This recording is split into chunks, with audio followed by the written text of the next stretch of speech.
versus Damian Conti. We are here for sentencing hearing in case number 24 CF 001096. Looking at appearances, please. Alexa Ruggiero and Nicole Corey on behalf of the state.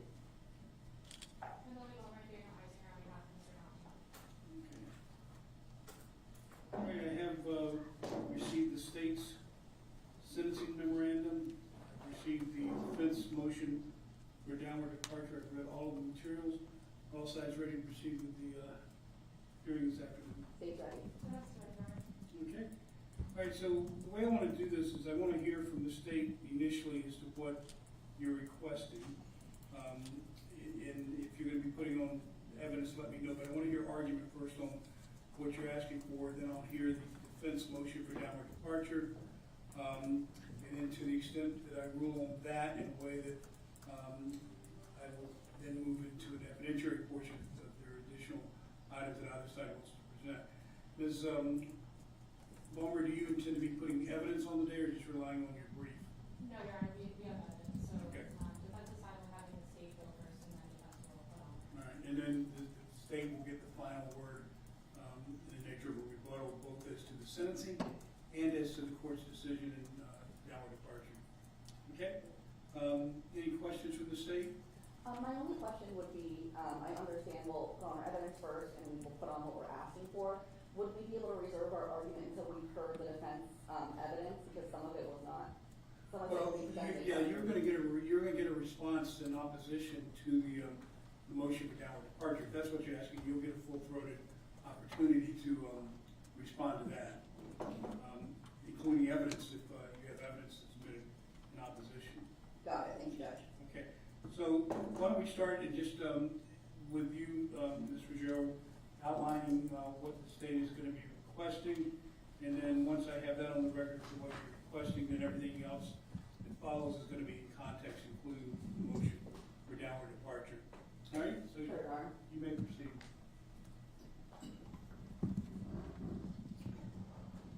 Good afternoon, Your Honor. So as my sentencing memo lays out, the defendant has been convicted of 4 first-degree felonies, each punishable by up to 30 years in the Department of Corrections. That comes out to a maximum sentence of 120 years in the Department of Corrections. At this time, at the end of this hearing, the state will be asking for a total of 50 years in the Department of Corrections. We did not specify exactly how the court would lay that out. We'll defer to you on that. You know, in other words, whether you want it to be 30 years as to counts 1 and 2, 20 years to run consecutive as to counts 3 and 4. So an aggregate of 50. Correct. As to all 4 counts. Correct, and we have some flexibility in terms of how that would, or what that would look like. And as I understand, you're not seeking any probation term following We are not. 50 years. And are there any designations that will flow from this that will also apply to the sentencing? There are, so he would be deemed a sexual predator based on the fact that these are first-degree felonies that he's been convicted of. Okay. All right. Anything else in terms of the state's asking? Nothing further, Your Honor. And the credit was set out in your memo as well. It was. Let's make sure I've got that. So jail credit as of today, July 29th, 540 days, that's correct. All right. Anything else in terms of what the state is asking for as far as the sentence? No, Your Honor. Okay. All right. So at this time, I'm going to turn it over to you, Ms. Ballmer. You can respond to what the state is asking for and address your motion for downward departure and all the points made therein. So, you ready to proceed? Sure, Your Honor. Well, you may do so. So I'll just say from the start, defense is also in agreement that Mr. Conti to this day has 540 days credit. With regard to the motion for downward departure as laid out in defense's memorandum, defense is moving for a downward departure on 3 grounds. The first being a willing participant ground, the second being isolated, unsophisticated, and remorseful, and the third being taking into consideration who Mr. Conti is under the totality of circumstances. And the rest of the argument we will reserve until after we present the evidence. With regard to the state's request, even if you were not inclined to grant a downward departure, Your Honor, it would be defense's position that we would be asking for a sworn alternative. The reason being that the legislature has meticulously calculated what the sentencing should be and what the punishment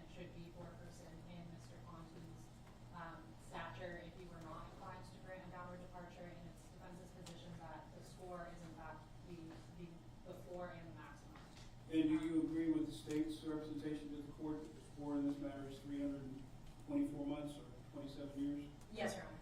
Okay. All right. Any additional argument you want to make before you go into your evidence? Not right now, Your Honor. I'll reserve the rest. Okay, you may proceed to put on whatever evidence you want to submit. Sorry, Your Honor, you would prefer that we do that now, or you would prefer the state to put on their evidence first? No, I'm going to hear the motion for downward departure evidence first, and then the state can deal in opposition with that. Okay, that's fine, Your Honor.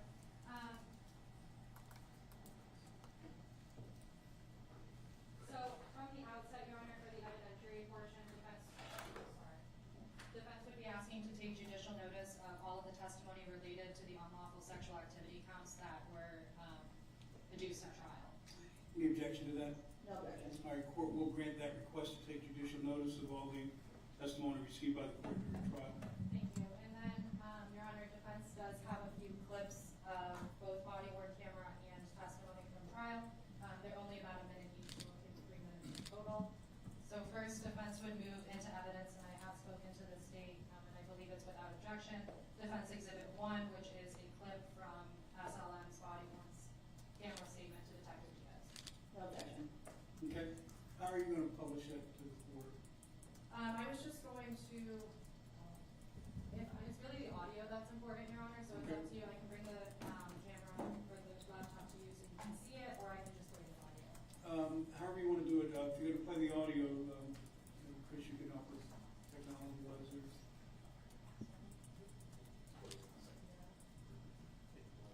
And if you're going to play video, you can.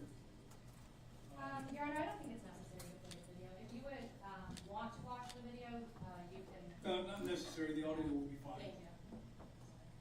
But I was going to say, if you are going to use video at any point, you can simulcast it up there. Yes, thank you.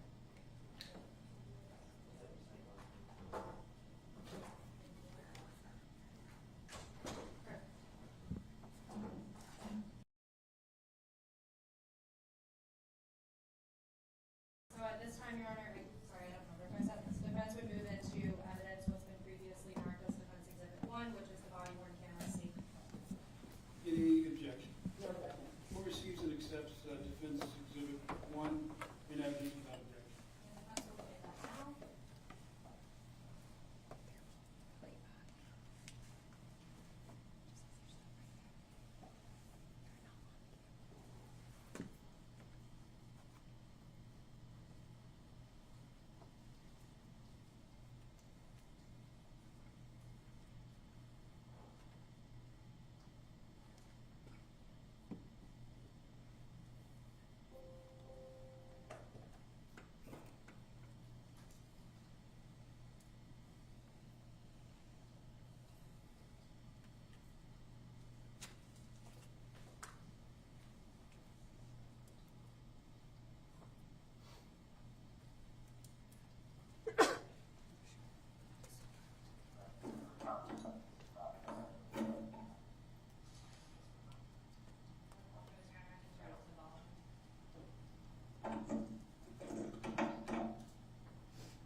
We were talking about the sexual relations you had with Mr. Conti.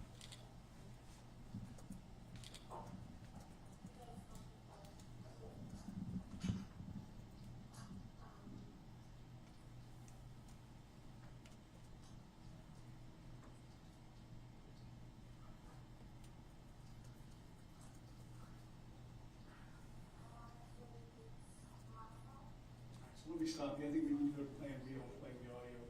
Can you put the adapter so she can put it over the television? That way it will come through the court sound system.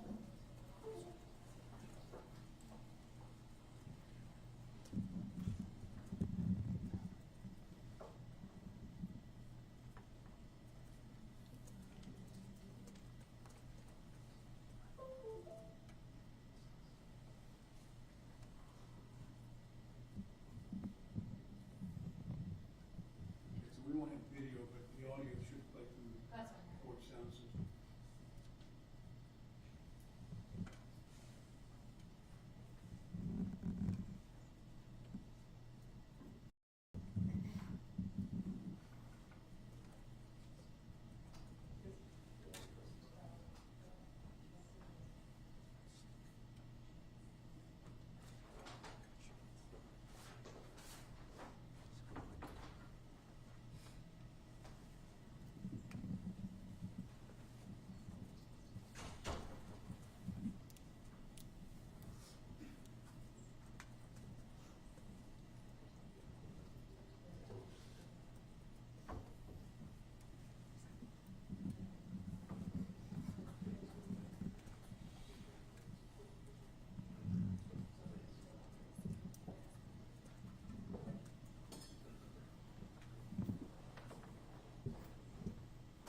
up here and play it.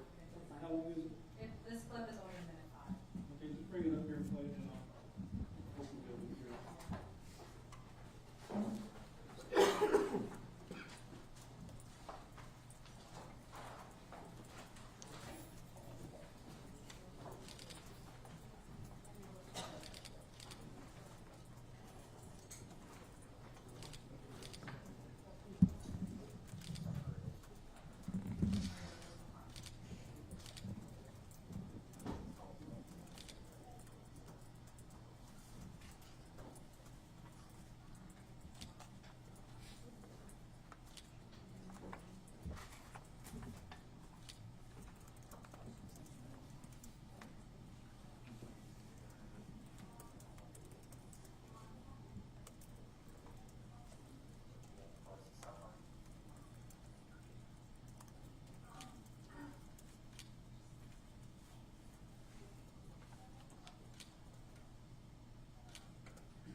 Want to play it through the If you heard it the first time. I heard it fine, so Okay. we're good on that. Thank you. But keep that in abeyance because if there's any more plays, we'll need it. And so, Your Honor, defense would then move into evidence without objection. Without objection, defense exhibits 2A through B, which will be the trial testimony clips from SLM. This should be louder. 2A through B, 2A through B. any objection? No objection. Court receives and accepts defense exhibit 2A through B in essence without objection.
Sorry, Your Honor, while that loads, I'm just gonna pull it up the fast one, so that will be faster. Defense can go a little bit out of order. At this time, we would also like to admit defense exhibit 5, which is a letter from David Moreno, who is incarcerated in Mr. Conti. Any objection? Your Honor, I have no objection to this letter. I would just ask, Your Honor, to take judicial notice of the case number 23 CF 010860 A and B, which is the case number that pertains to Mr. David Moreno, the person who wrote the letter. In particular, that he was indicted on March 28th, 2024 on 4 counts of capital sexual battery and 1 count of lewd or lascivious molestation on a child who was under 12 years of age. And also it was a 5-year-old victim in that case. We'll take judicial notice, and we'll receive an evidence offense exhibit 5. Thank you, Mayor. While you read it, I will pull up.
Okay, I'll review and just receive and accepting evidence offense exhibit 5.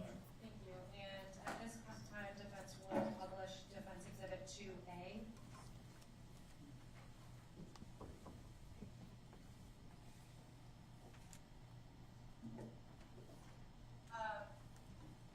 So Mr. Conti had already been helping you thrive prior to the first kiss. And the first kiss was on the cheek. It was on Mr. Conti's cheek. So the first kiss was you kissing Mr. Conti's cheek? Yes.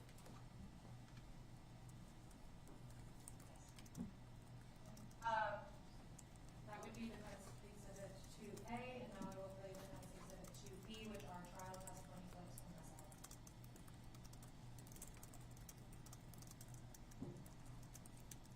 Shirley, do you remember on February 8th of 2024 telling Mr. Detective Diaz under oath in this sworn statement that you ended up pressuring Mr. Conti to do it? Because I'll reiterate. So Shirley, on February 8th of 2024, in that sworn statement to Detective Diaz, do you remember telling Detective Diaz that you, because you told him if he actually really loved you, he would do it? Yes. Okay. And the reason that you said that was because prior to you saying that, Mr. Conti said that he wanted to wait to have sexual relations until you were 18. And that's defense exhibit 2B. Also without objection, defense will be admitting into evidence defense exhibit 3, which are a portion of the Instagram messages that were already admitted into evidence at trial. The objection. No objection. Court receives and accepts defense exhibit 3 in evidence without Additionally, objection. thank you, Your Honor. Additionally, defense would move into evidence defense exhibit 4, which is text messages that were already admitted into trial, or at trial, which would be pages 581 through 594, again, already admitted into evidence at trial. All right, any objection? No objection. Court receives and accepts defense exhibit 4 in evidence without objection.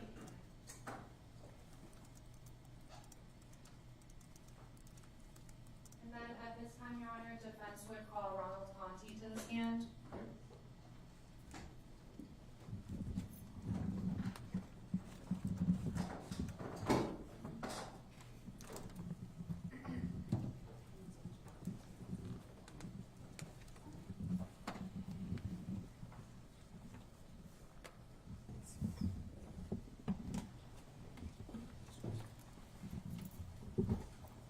Right this way so you can follow me.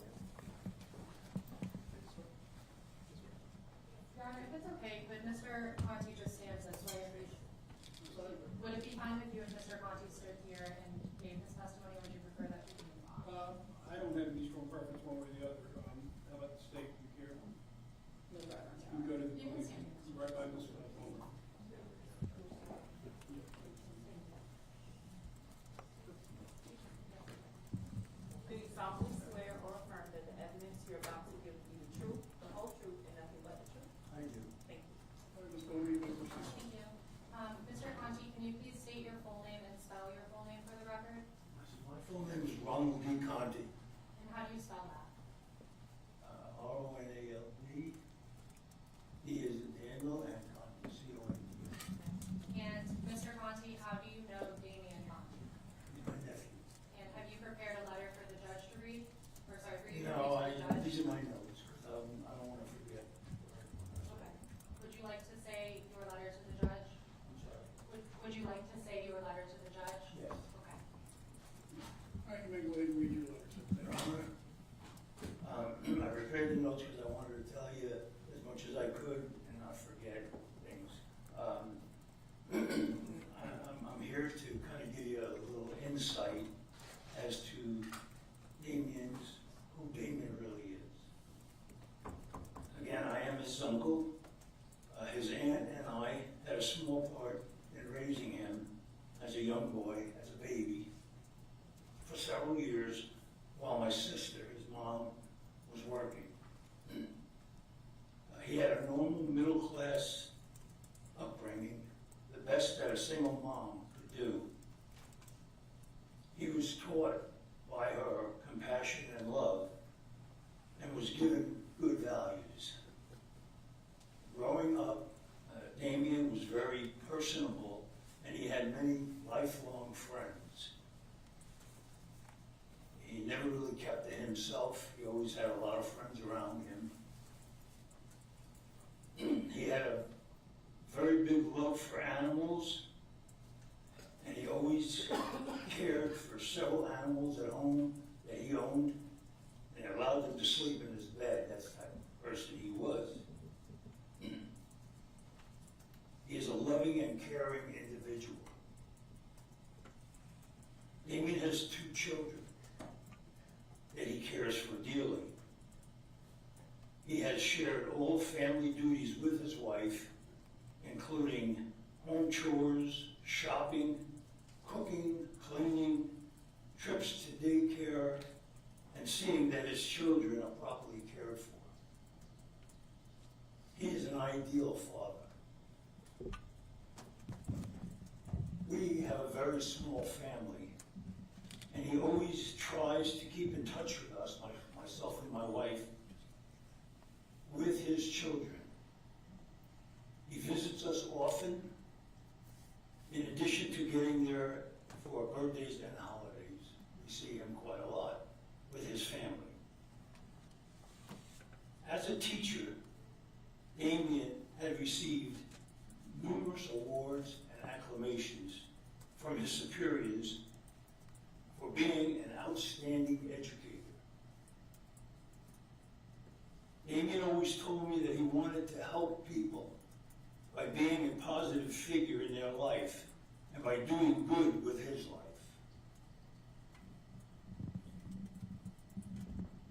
He went back to school towards his master's degree recently because his goal, which he told me was, his goal was to help his students and become a guidance counselor or social worker for them.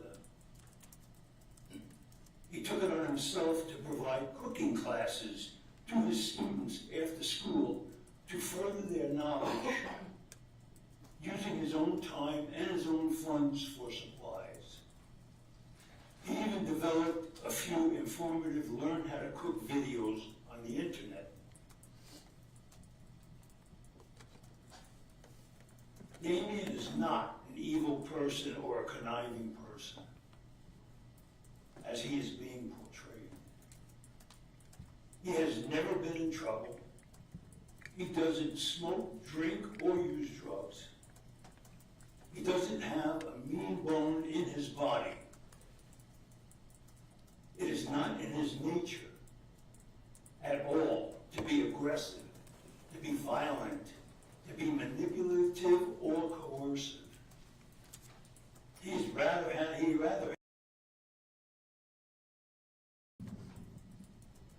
He recently has been under a lot of personal stress, which I will try to go into now. His relationship with his mother was very, very close. She was his confidant in all things. She had a very controlling and dominating character towards Damian. But he seemed lost without her love and her direction when she passed. Her death devastated him. She passed in his home while in hospice. And he was with her, and he cared for her personally the entire time. His son has had a lot of medical issues that weighed heavy on Damian's mind. There were very many doctor visits, major medical testings, and surgeries to try to correct a spinal issue that the child had, and his son was also suspect for cerebral palsy. The child's leg braces and his walking problems to date are a daily reminder to Damian of his problem. His marriage was severely strained due to his in-laws moving in with him at his home on a full-time basis. And unfortunately, there was definitely a language problem there because they never spoke English to him.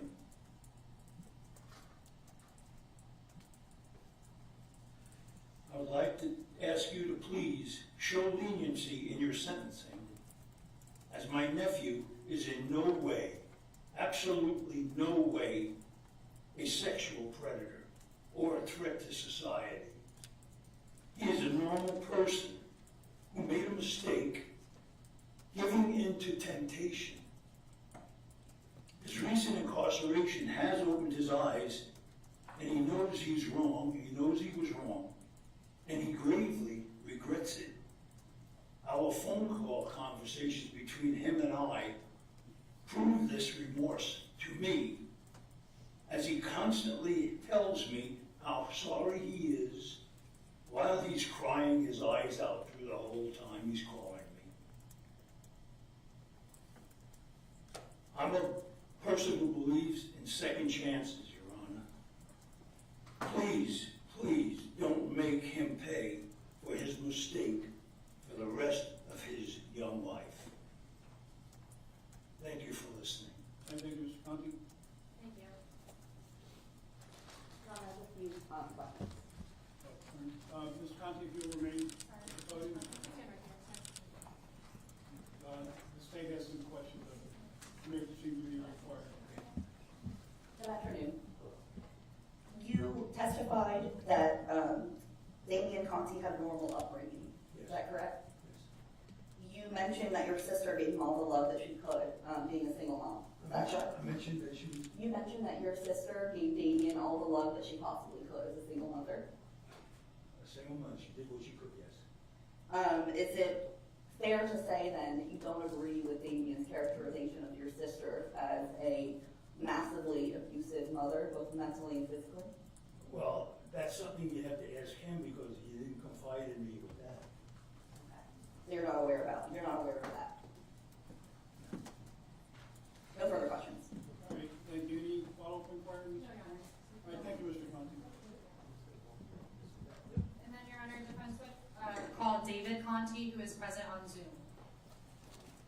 All right, Mr. Conti, can you go on video, please? Yes, Your Honor. All right. Can you hear me all right? Yeah, I can hear you fine. If you could just raise your right hand for me, please. You swear to tell the truth, the whole truth, and nothing but the truth, so help you God. I do, sir. All right, thank you. Thank you. Mr. Conti, can you please spell your name, state your name and spell your full name for the record? Yes, my name is David Conti. First name is David, D-A-V-I-D. Last name is Conti, C-O-N-T-I. How do you know Damian Conti? He's my cousin. Is he older or younger? He's younger. How long have you known Damian? His whole life. How much older are you? About, close to a little less than 10 years? And were you and Damian close growing up? Yes, very. Why do you say that? We always, like my dad said, we always had a small family, and so we always had family events. We were always hanging out together. He liked video games, I liked video games, and so we were always doing things like that together. And so we were always, we tried to hang out as much as possible as family. And how would you describe Damian's mother growing up? So bless her soul. She's a unique individual. She's tough as nails. Grew up in New York and was a very, very tough woman. Loved her, absolutely loved her to death. But she was hard. She was tough as nails is the best way I can say it. She was driven. She was determined. She was a single mother. She owned her own company. She started her company from scratch, and she was hard going, hard living lady. And what type of company did she start from scratch? She started one of the first mobile dog grooming companies in South Florida. Was Mr. Conti's mother good with money, in your opinion? No, not at all. What do you mean by that? She never seemed to have any money, and when she did, she spent it on silly things like couches and remodeling and things like that you shouldn't spend your money on. So, Mr. Conti, I want to switch gears a little bit. With regarding teaching, do you know how Damian became interested in teaching? He's a very caring, tender individual. He's always liked to help other people. And I actually thought teaching was a great job for him because he loves to share his knowledge, and he just knows so much about literature and English. And he's got the perfect personality. He's got the heart of a teacher. He really does. Just wants to, give every kid a chance to be successful. Was there any event that you're aware of that kind of struck Mr. Conti as a reason to become a teacher?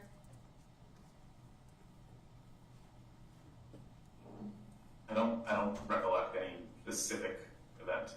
Sure. I can rephrase the question. Please.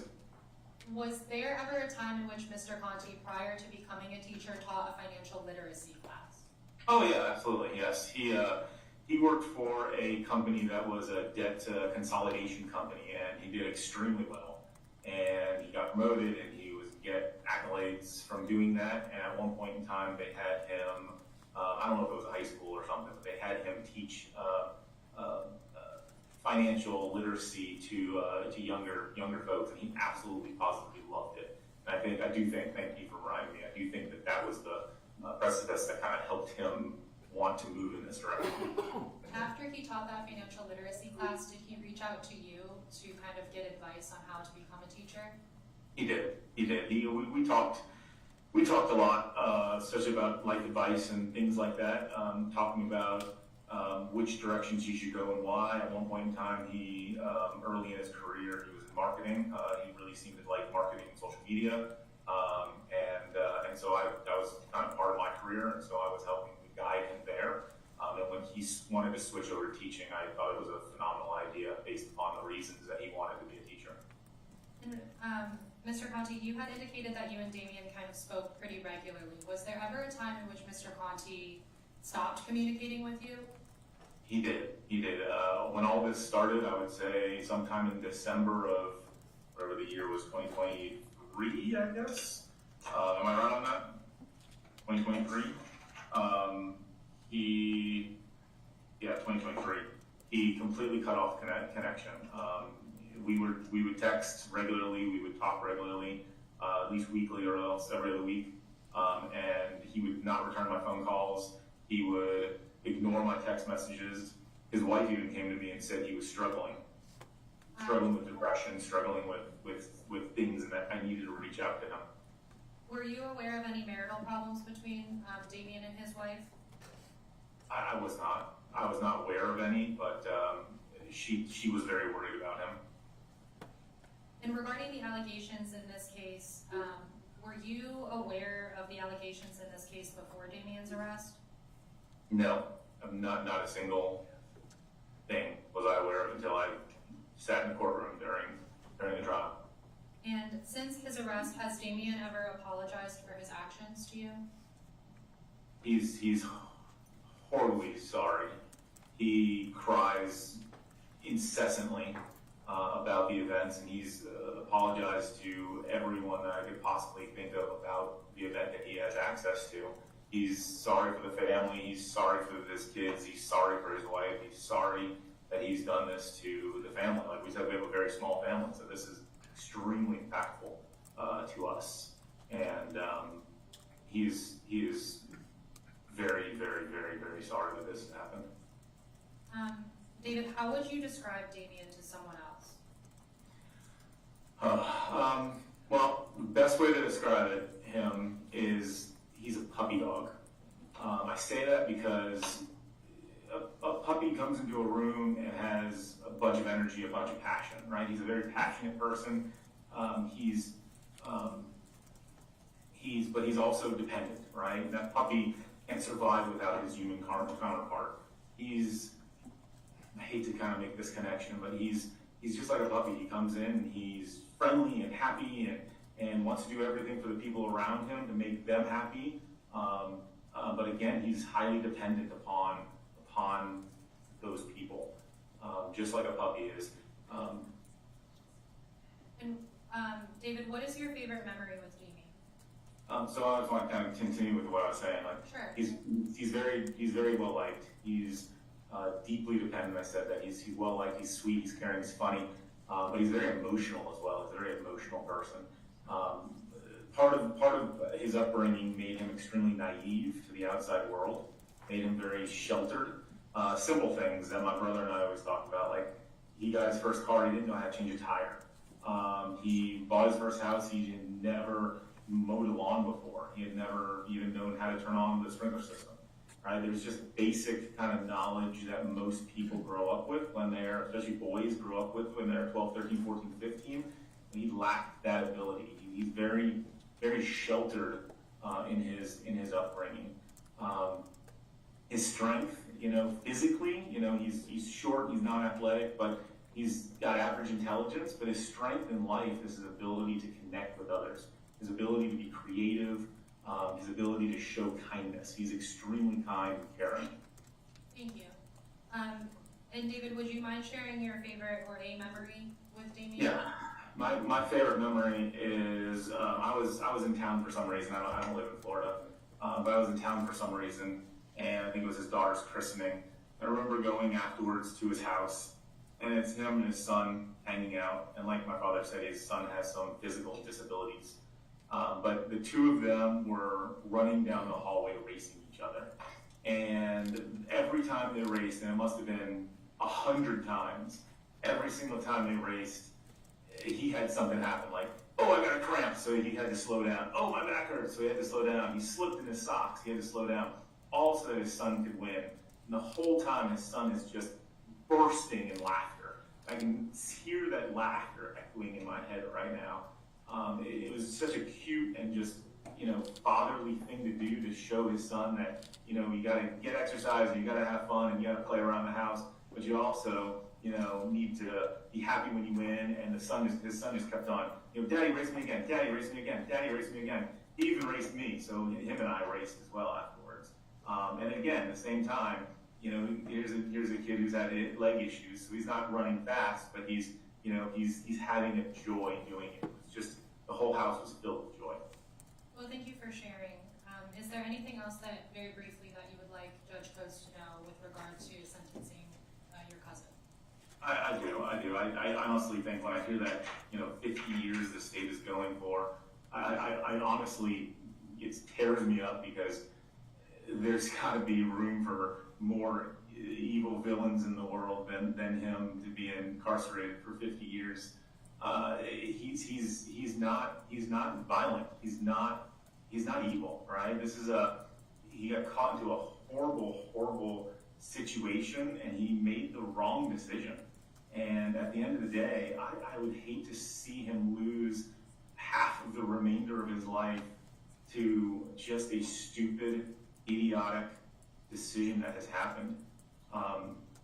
He doesn't deserve that. He really does. And I'll be honest with you, conversations I have had with him, he wants to turn around and make this right by helping society and helping people, get the help they need.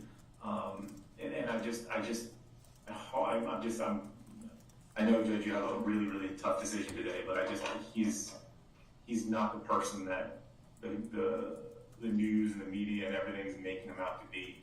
He really just, and in the wrong place at the wrong time type of situation.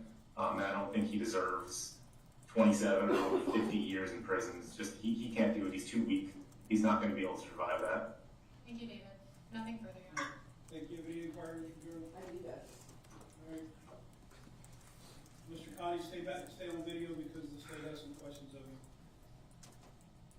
You may proceed. Good afternoon, Mr. Conti.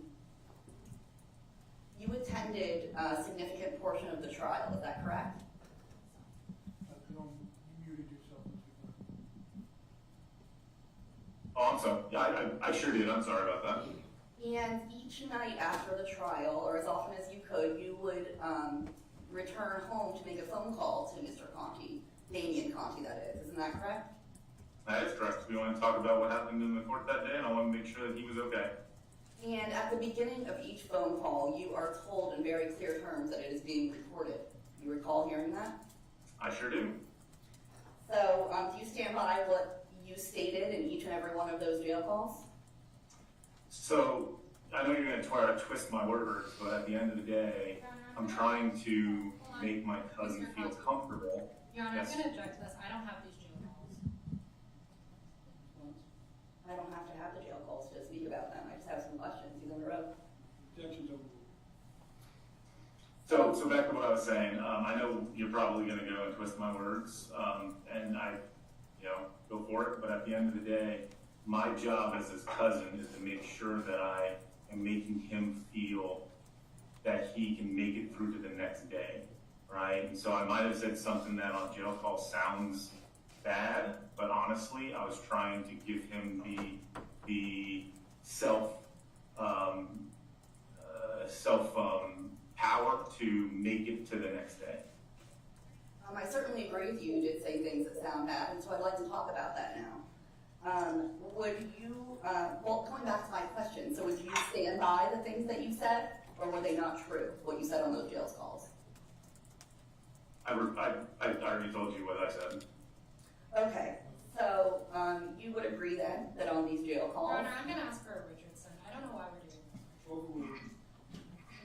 your conversations were spent disparaging the victim, whose initials are SLM, isn't that correct? Objection, Your Honor, relevance. Overruled. Isn't I that don't know correct? what disparaging means. I do know that I had certain feelings while I was in the courtroom towards the young lady that I never met before and that I had been seeing on the stand. And so I was communicating what those feelings were. Namely, that she's a liar, No, I never said that. that she is to blame for all that has happened to your poor cousin. I never said that either. You're twisting my words. All right, and for whatever time on those calls that you weren't spent speaking around or negatively of a minor, you spent disparaging the state of Florida. Isn't that correct? I have no idea what you're talking about. Why would I just state of Florida? If there is a relevancy objection, that is overruled. All this goes to bias and credibility. I'll give you specific examples. One example is that the prosecutor should be fired for bringing such ridiculous charges in the state of Florida. Do you recall No, saying that? I actually think you guys are very unprofessional. I think you guys were laughing in the courtroom when you're dealing with someone's life. And I actually wanted to write a letter to your boss about that because I thought you guys were extremely unprofessional. I was sitting right behind you, and you guys are giggling and laughing. It was unbelievably unprofessional when a man's life is at stake. So it sounds like your answer then is yes. You recall making all these statements, correct, Mr. Conti? I don't know all those statements. I can't say all of them because I don't know what all of them are. You'd agree that you had extensive conversations about how ridiculous the law of consent is in the state of Florida, that it should be more like other states where you state the law of consent is 9 years old. Isn't that correct? I didn't. Objection, Your Honor. I never said that. That is a lie. Okay. That is a lie. I never said that, and that's bullshit. Damian said something about other states. I don't know what the laws are elsewhere. You're trying to make me out to be a criminal, and that is unacceptable. you would agree that when you weren't talking about the law of consent and how ridiculous that is and all about the prosecutors and the victim, you were disparaging Judge Coates himself. Objection, Your Honor. Objection, that is ridiculous. The objections overruled, you can rehabilitate and redirect, but this is proper cross one's bias and credibility. I think that is absolutely insane. I was trying to help my cousin understand that what was happening in the courtroom was as bad as he felt. All I'd And I like was to, trying to help him continue through and not do anything stupid. sir, I'd like to remind you that you are under oath. These conversations you had are recorded. In addition to me listening to these calls, there's law enforcement that's listened as well. So I'm just reminding you before we proceed with the questioning. I did nothing wrong. Okay. So it is your position today that you did not disparage the judge. Objection, Your Honor. Asked and answered. Relevance. Argumentative. Overruled if the state is suggesting this witness has perjured himself and law enforcement can subsequently confirm that it clearly goes to bias and credibility. So I'm going to allow it. Then I would ask for a Richardson I hearing will for remind talking about you, perjury. let me finish. I will remind you, Mr. Conti, you are under oath, under penalty of perjury. So tread carefully in terms of your statements to make sure that they are factually true. I haven't heard the conversation, obviously, so I don't know if you have, since you participated, and it's only you, and I guess Ms. Ruggiero would know what you talked about at this point, and Mr. Conti, but you need to tread carefully if, any of the statements of Ms. Ruggiero is saying that you made, and you in fact made them, and you're denying them under oath, that could create a potential problem for you, so. Thank you, sir. Continue. The request for Richardson hearing is denied. Now, today, you told the judge that you've had many conversations with the defendant where he apologizes for what he has done in this case. When did those calls take place, since they are not the ones that were recorded? When did those conversations take place? What, the ones that he's had in court, the ones that are recorded on, what are you trying to say? Like, are you trying to say I'm lying that he apologized? That he was sorry? I'm simply asking you a question. When did those conversations take place where the defendant told you how remorseful he was and how sorry he is? I don't When remember. did that take place? I don't remember. They were on those calls. And which calls would those have been? Because each and every one has been listened to. Can you direct me to a general time frame, please? I don't know. Isn't it true? Your Honor, objection will be approached for a second. Your approach.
sidebar, I do want to reiterate to you that the testimony that you provided to the court is testimony that has been rendered while you were under oath and under penalty of perjury.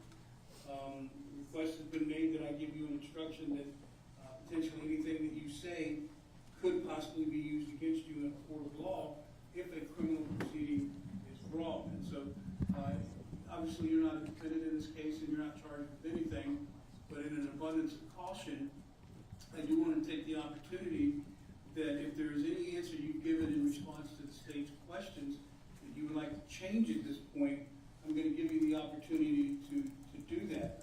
On the other hand, after being told that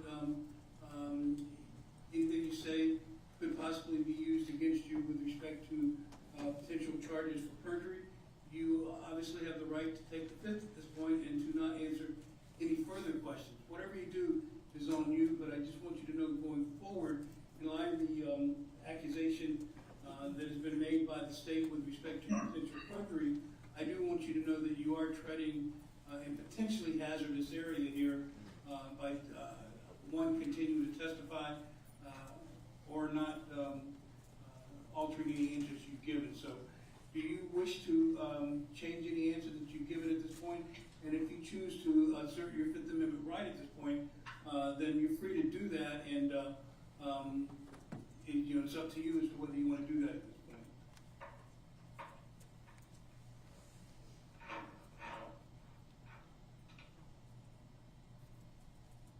I don't think I did anything wrong.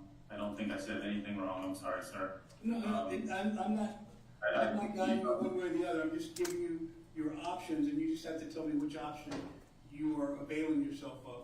And you can either change an answer, you can stick with your answers that you've already given, or you can take the Fifth Amendment privilege at this point and choose not to provide any further testimony. No, I did not, from what I don't have the best memory in the world, but I don't think I perjured myself. I didn't say anything that I had made up. All right, enough said. Do you have any further questions, Mr. Gerald? I do, Your Honor, just one or two. All right, you may proceed. So, Mr. Conti, you just stated not too long ago that when you did have a conversation with Damian Conti where he apologized and expressed remorse for what he had done, you stated that would have been on one of these recorded calls. Correct? Objection. Actually, that was not asking, so it's more back to that. You can answer if you understand the question, sir. Overruled. I don't remember talking to him outside of a recorded call. Thank you. No further question. All right, any redirect? No? All No. right, Thank you, Mr. sir, Conti. you can go ahead and sign off. Thank you. Are you can remain in the Zoom environment, but just go ahead and mute your mic at this point. Thank you. All right, Ms. Bowler, any additional evidence? Yes, Your Honor. At this time, defense would call Jason Curley. Now, I would ask that he stand at the podium as well. Jason Hurley? Curley. Hurley.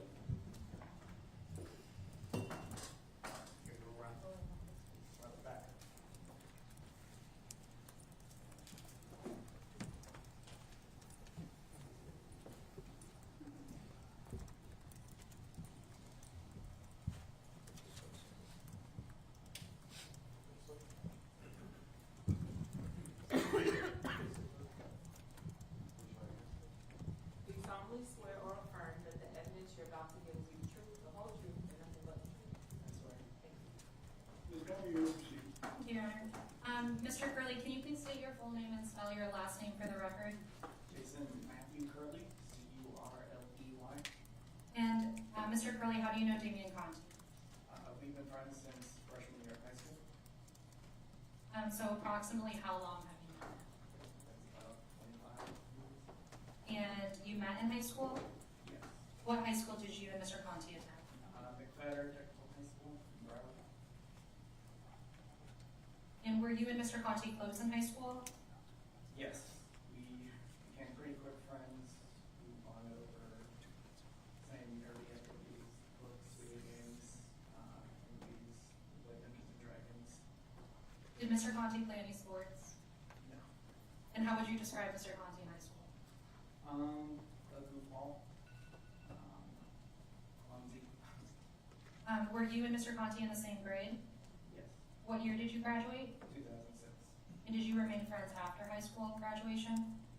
Yes, there were a couple of years in college where we didn't talk a lot, and we eventually reconnected, and we played games online and stuff.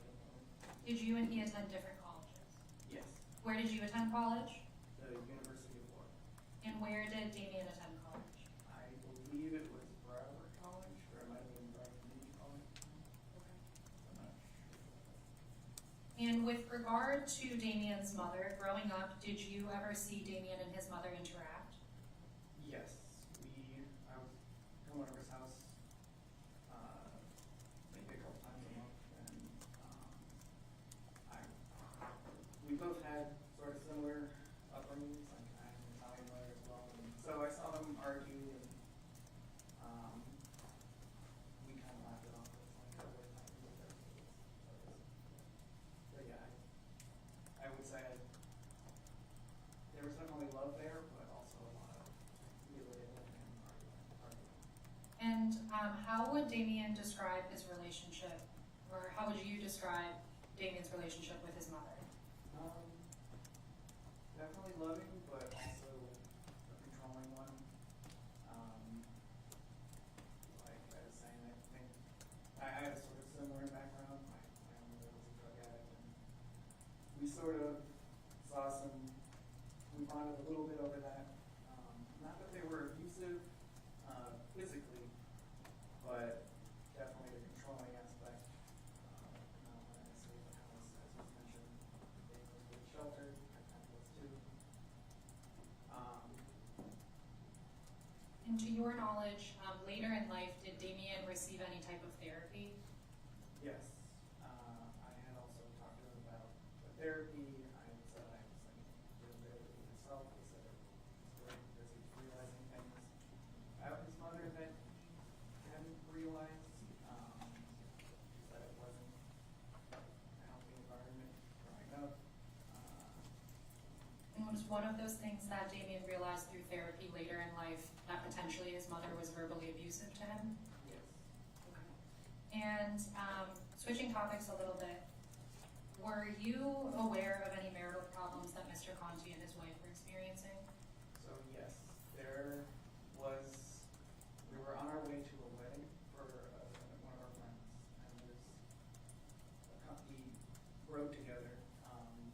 He and his wife rode separately, and I didn't think anything of it, but then it was a long drive, about an hour, and so we talked in the car, and he told me about therapy, and he told me that he had stuff, where he was considering a divorce, and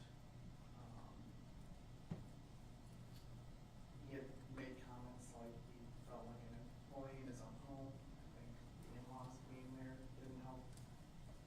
And he also expressed feeling terrible about it because we both agreed that Stephanie, his wife, or ex-wife, is a wonderful person.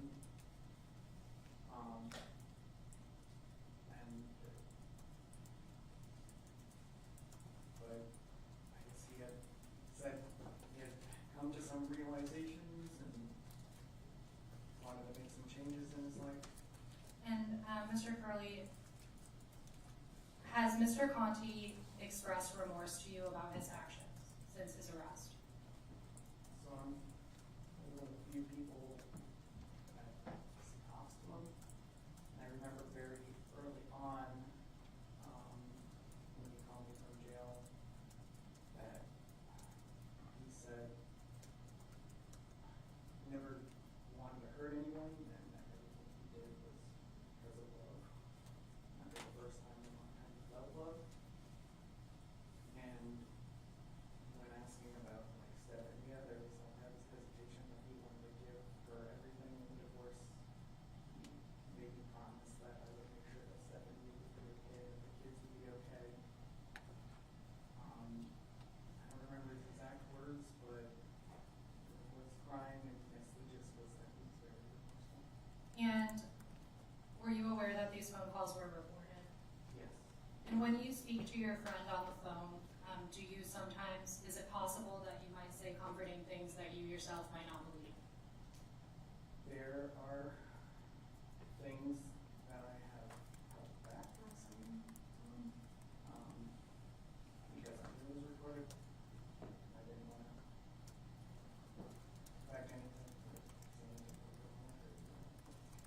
And Mr. Curley, is there anything else that you would like Judge Coates to know regarding Mr. Conti's sentencing?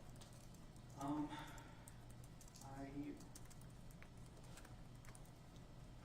don't want to defend what he did. It's going to be some time before I personally can forgive him. But I still consider him a friend. And like Spin said, he's just a normal guy. He knows he made a terrible mistake. And I can recall a conversation distinctly where he told me that he had turned down a deal because he knew it would mean that he would miss the best years of his children's life. And he wanted to take any chance he could to get to see his children again.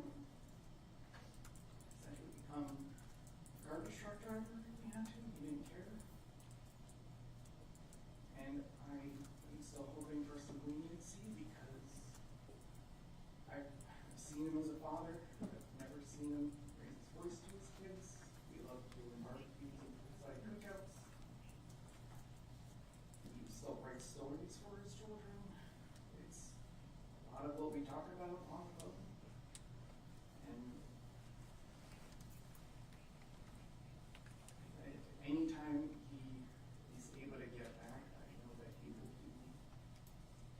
make the most of it for his children because they're the only thing that matters.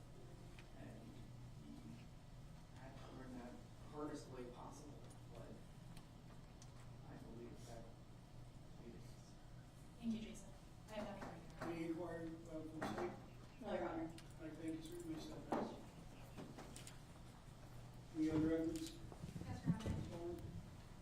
There's 3 more witnesses. Okay, you may proceed. I can, at this time, Your Honor, defense would call Tafara Gideon to the stand.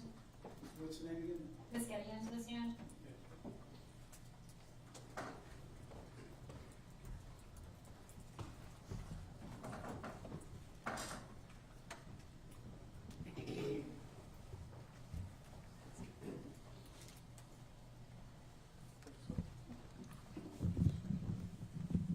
Do you solemnly swear or affirm that the evidence you're about to give will be the truth, the whole truth, and nothing but the truth? I did. You may proceed. Thank you. Ms. Gideon, can you please state your full name for the record?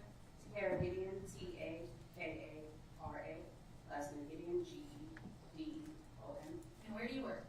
the public defender's office. What is your job title? A mitigation specialist. And what does that entail? I interview clients and their families. I gather information about their social history and experiences they've had throughout their life. In that capacity, have you spoken with Mr. Damian Conti? Yes, I did. And how many times would you say that you've spoken to him? About 4 months. When was the first time that you spoke with him, approximately? April 2025. And what kind of things, I think you already briefly touched on it, but what kind of things do you talk about with Mr. Conti? His social history, his upbringing, education, also a little bit about like his journey through life. And did Mr. Conti speak to you about his childhood? He did. How did he describe his relationship with his mother?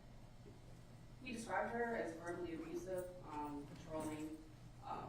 He was required to work at an early age as his mom was a single mother. She owned her own dog grooming business, and he worked with her for a period of time until he was old enough to work at an auto body shop, and then he later went on to work at Publix. And did any of Mr. Conti's income, did his mother rely on him for that? She did. Any money he made as a juvenile, his mother did take to help with the household. Did Mr. Conti ever speak to you about his biological father? He did. And what did he say? Did he say that he ever met him? He did. His mother revealed his identity when he was 17 years old, and she was able to set up a meeting for the first time. And when she saw his father for the first time, his father essentially told him he doesn't consider his family and not to contact him again. And from there, did he ever contact his father again? No. With regard to schooling, what is the highest level of education that Mr. Conti received? He has a bachelor's in literature, but he was in school getting his master's. With regard to bachelor's, where did he get his bachelor's degree from? Well, he got his AA from Broward College, and then went on to FAU. And then where was he receiving his master's degree from? I don't recall. Would it Arizona State? Oh, yes, Arizona State. And when you meet with Mr. Conti, the 4 to 5 times that you met with him, how would you describe his demeanor? He's very, very emotional. I don't think there was a meeting we had where he was not upset or crying. I don't have any other questions. Thank you. All right, thank you, Ms. Bowman, any inquiry? No, Your Honor. All right, you may stand back, thank you. Call your next witness, Ms. Bowman. Thank you, Your Honor. At this time, defense would call Dr. Eva Cardelli to the stand. Is that for Dudley? Cardelli, Your Honor, with the C.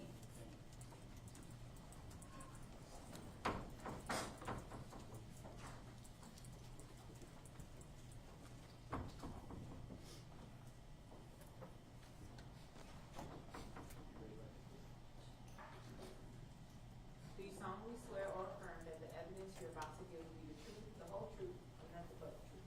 Yes. All right, you may proceed. Ms. Cardelli, or Dr. Cardelli, can you please state your full name and spell your full name for the record? Sure. It's Yvette Cardelli Rosen. That's Ivette, last name Cardelli-Rosen. And where do you currently work? I work for WPEC at PBSO, so at the main detention center and the West Detention Center. How long have you worked for PBSO? 5.5 years now. What is your title? So I'm a doctorally prepared psychiatric nurse practitioner and family nurse practitioner. What exactly does that entail within the jail? So as a psychiatric nurse practitioner, I help with medication management, so any kind of psychiatric medications. I work with patients on coping skills and just kind of working with them therapeutically as much as I can in the short amount of time that I can. And could you just briefly walk through your educational background? Sure. So I got my bachelor's at University of Miami in nursing, and then I did my family nurse practitioner master's from University of Miami. I got my nursing education master's at Johns Hopkins University, and then my doctorate at Johns Hopkins University, and then my psychiatric nurse practitioner at Nova Southeastern University, and then I'm finishing up a forensic master's certificate at University of Alabama. And during the extensive background that you've had, did you ever have to do any type of clinical training? Yes. And where was that? So all over. So I did for my family nurse practitioning at different doctor's offices and at the University of Miami Hospital and Jackson Hospital, and then for my psychiatric hours, I was at David Ford Center in Naples, and then at different office practices. So talking specifically about Palm Beach County Jail and the daily routine there, how do clients get referred to you? So normally we get a referral from the therapist or the social worker or from one of the nurses. So if one of the nurses is concerned about a patient or if a patient had put in a sick call, what we call a sick call, they can request to see the provider, so the mental health provider, and then they get put on my list and then I can see. And what types of things specifically do you help patients with? So I help with medication management. So if a patient is depressed, anxious, and behavioral therapy, regular talk therapy isn't helping, then I would help with medications, and then also coping skills, meeting with them. In this specific case, how did Mr. Conti get referred to you? So he had been transferred from the main jail over to the West Detention Center where I'm mostly stationed, I guess.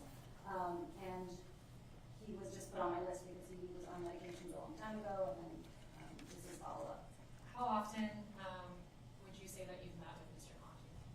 So I met with him monthly between July 2024 and September 2024. So I would say 4 to 5 times. I think I saw him twice in 1 month. Once. And are you alerted when one of your patients is disciplined in the jail? So it's dependent, yeah. I am, but it's dependent on the situation, on the disciplinary response or situation. To your knowledge, has Mr. Conti ever been disciplined in the jail? Not to my knowledge.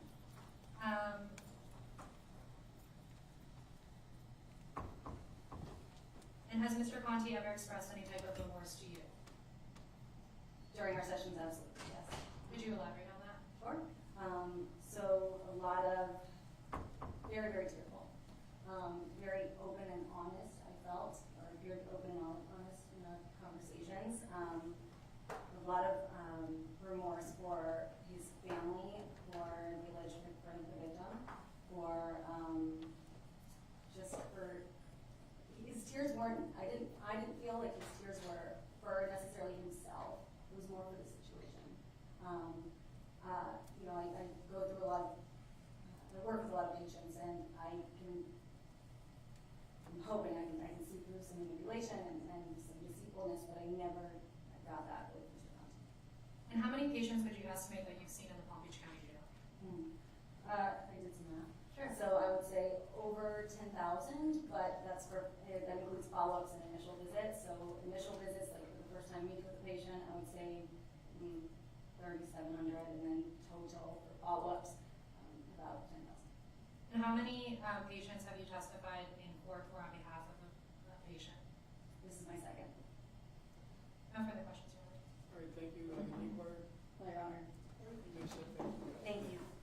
All right, next witness. Yes, Your Honor. The last witness that defense would call would be Dr. Brandon, and I believe he is in the hall. Okay.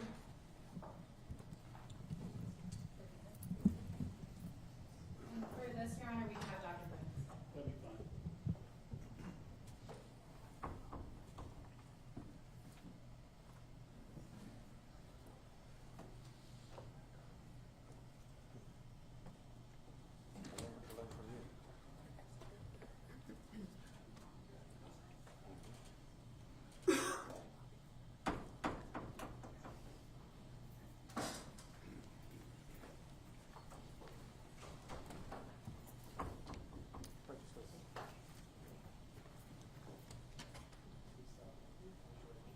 Do you solemnly swear or affirm that the evidence you're about to give will be the truth, the whole truth, and nothing but the truth? I do.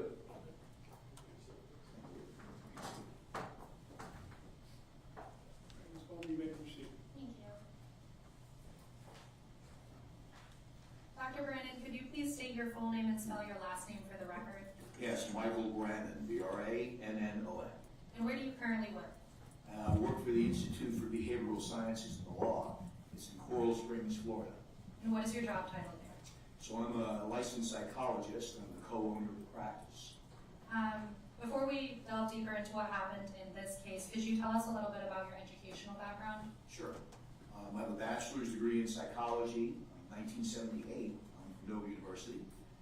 I have a master's degree in applied psychology, 1980, Nova University. 1988, I finished my degree requirements for my doctorate of psychology. That's at Nova Southeastern University. After completing a year of internship at Northwest State Community Mental Health Center, working with severely mentally ill families and families of abuse, neglect, developing interview styles for talking to people who have been physically and sexually abused. Was licensed in 1990. Practicing as a psychologist since then. And are you a member of any professional organizations? I am. Could you elaborate? Sure. So I'm a member of the Florida Psychological Association. I'm also a member of the Association for the Prevention and Treatment of Sexual Abuse. I'm also a member of the Association of American Professional Society on the Abuse of Children. And I'm also a member of the Psychology and Law Society from the American Psychological Association. Thank you. As a licensed psychologist, do you specialize in any type of psychology that relates to the charges in these cases? I do. Or in this case? Could you elaborate? So since 1994, I've worked pretty exclusively in the area of forensic psychology, or the ways in which the science of psychology helps to address various matters of law. And in that area, some of the subspecialties that I work in, one in particular would be with not only people who have committed sexual offenses, but victims of sexual offense. And have you taught any classes in this area? I have. So at Nova University, I've taught human sexuality for many years, no longer. But I also, in their doctoral program, the forensic psychology program, I taught how to conduct forensic psychological evaluations with people who have been accused and have committed sexual offenses. Have you spoken on this topic at any conferences? Yes, ma'am, many times. And have you published any papers on this topic? No, I'm not a researcher. I rely on the research for my work, but I don't publish in my research. Have you testified in court before? Yes, ma'am, I have. How many times would you say that you testified in court? So at last count, it was over 1,500 times in both state and federal courts. So I don't know where the number is now. That was a couple of years ago that we actually measured it. And as far as testifying in criminal court, are you hired by state attorneys, or sorry, prosecutors, defense attorneys, both? Yes, by both. So Dr. Brandon, what is a static 99R score? There are what's called actuarial assessment tools, not just in my profession, but in general. Actuarial measures are ways that we can determine what factors are most associated with some outcome. Like, for instance, how insurance rates are set. So what factors are most associated with accidents or bad things when people are driving, or where hurricanes might hit, or how intense they might be. Certain factors are associated with that, so we can make certain predictions based upon that. Actuarial methods have been around for several decades in forensic psychology, in that it gives us the factors that are most often associated with people reoffending. The more of those factors that a person has, the higher the likelihood of them reoffending. The fewer of those factors, the less likely they'll reoffend. And what is a stable, I don't know if it's 2007 Yes. Score? So there's two different kinds of measures. The static, which you mentioned first, the static 99R, that measures what's called stable factors or static factors, things that don't change. They're our best predictor, if you will, about how someone might offend or not reoffend in the future. Gives us the best probabilities. Then there's what's called dynamic factors. Those are things that change over time, like people's relationships, whether they're in treatment, certain support they may get or not get from other people, friends and family. Those factors, which we can adjust and adapt, those are also good predictors, not as good as the static factors, but we can combine those together and give some inferences, if you will, about what classification a person might fall in. Low risk, moderate risk, high risk. And how long has that type of testing been around? Several decades, just by the title itself, the Stable 2007 has been around since 2007. The static has had a number of revisions. The static 99R has had a number of revisions. That's been around for over 20 years. And in this case, were you asked to speak with Mr. Damian Conti? I was. How many times did you speak with him? So I spoke to him on two occasions, once in 2024 and once in 2025. The first time you spoke with him, what was the purpose of that? First time I talked to him was for the purpose of the sex offender risk assessment, to see what factors might be associated with his future risk. So I looked at that from that perspective and tried to accumulate as much information as I could, give me an idea of what classification or category he might fall in terms of risk. And what was your determination about Mr. Conti's risk? Looking at all the factors, too, that you just mentioned, the static as well as the stable, other factors as well about the offense behavior and some psychological testing, he fell into the low risk range. His static score put him in a range that people who have the same score as him, the static scores anywhere from -3 to 12 is what the score is. He scored a 1 on the static. And that one factor placed him in a range with people who reoffend at about 3.2% over 5 years, about 5.1% over 10 years. And when you met with Mr. Conti, you were aware of the charges? I was. Have you done other forensic examinations or psychosexual evaluations on teachers? Yes, ma'am, I have. And how does Mr. Conti kind of fit into that? So I have another case now. I've had many cases in the past with the same type of dynamic with teachers and students before, sometimes clergy with parishioners. And in those cases, there's usually some dynamic about power and control. It's a boundary violation.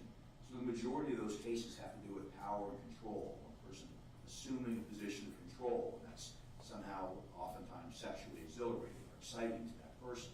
So the power differential becomes sometimes what's erotic to a person who's caught up in that kind of inappropriate relationship. And was that what you determined about Mr. Conti as well? No, ma'am, it seemed different in terms of this relationship. There seemed to be more of a belief on his part that it was a relationship, a romantic relationship, a connection that he had formed, a special connection he had formed with another person. So there seemed to be more equal roles, despite the fact that he was a teacher in control and she was a student. There seemed to be, from an emotional standpoint, more of an equal footing in regards to how he viewed the relationship. And could you describe kind of what the difference is between someone's IQ and someone's emotional intelligence and how that might play into this case? Sure, there's been a lot of research on this, especially in the last 10 years.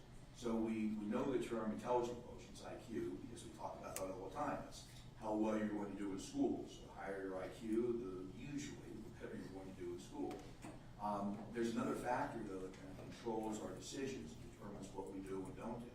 It's our emotional intelligence. And even though there's not really a number that we can assign to someone's emotional intelligence, we know that things like immaturity can certainly affect someone's decision-making when they're making emotional decisions, like in love, or connections, or relationships that they want to attach to, or friends that they have. So if you're operating in terms of emotional intelligence, you're making decisions that are not always the best intellectual decisions, but they're based on what makes people feel better.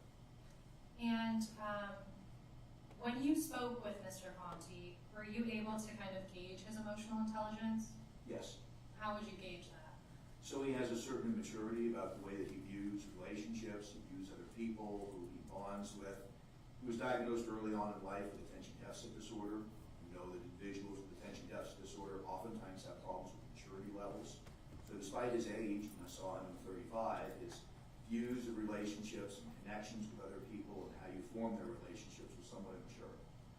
And so I kind of want to talk about this forming relationships. Are there what are the different attachment styles? So there's different ways that people attach and relate to each other, how we form our bonds with other people. The research basically talks about, well, there's a lot of research on it.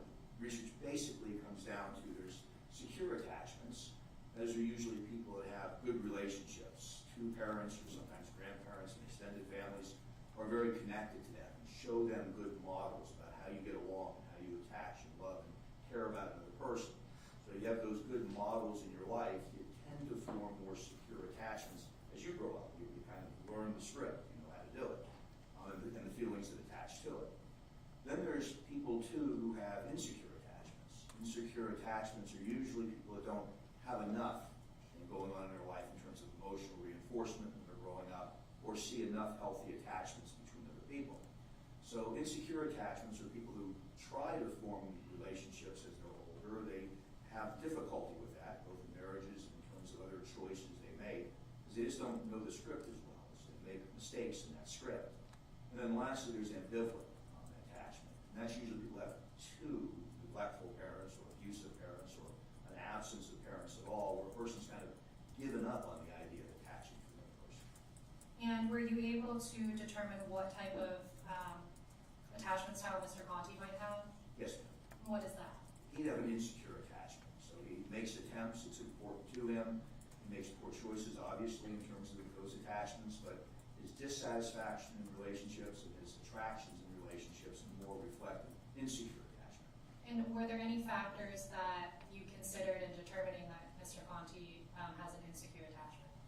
Well, one, of course, would be his choices. Another would be that he had a father absent home, no contact with a father figure. And in doing that, he had an inability to really see how relationships connect, at least in his home, in the early formative developmental years. So that would be the biggest impact in regards to what happens to him, is the absence of being able to see that.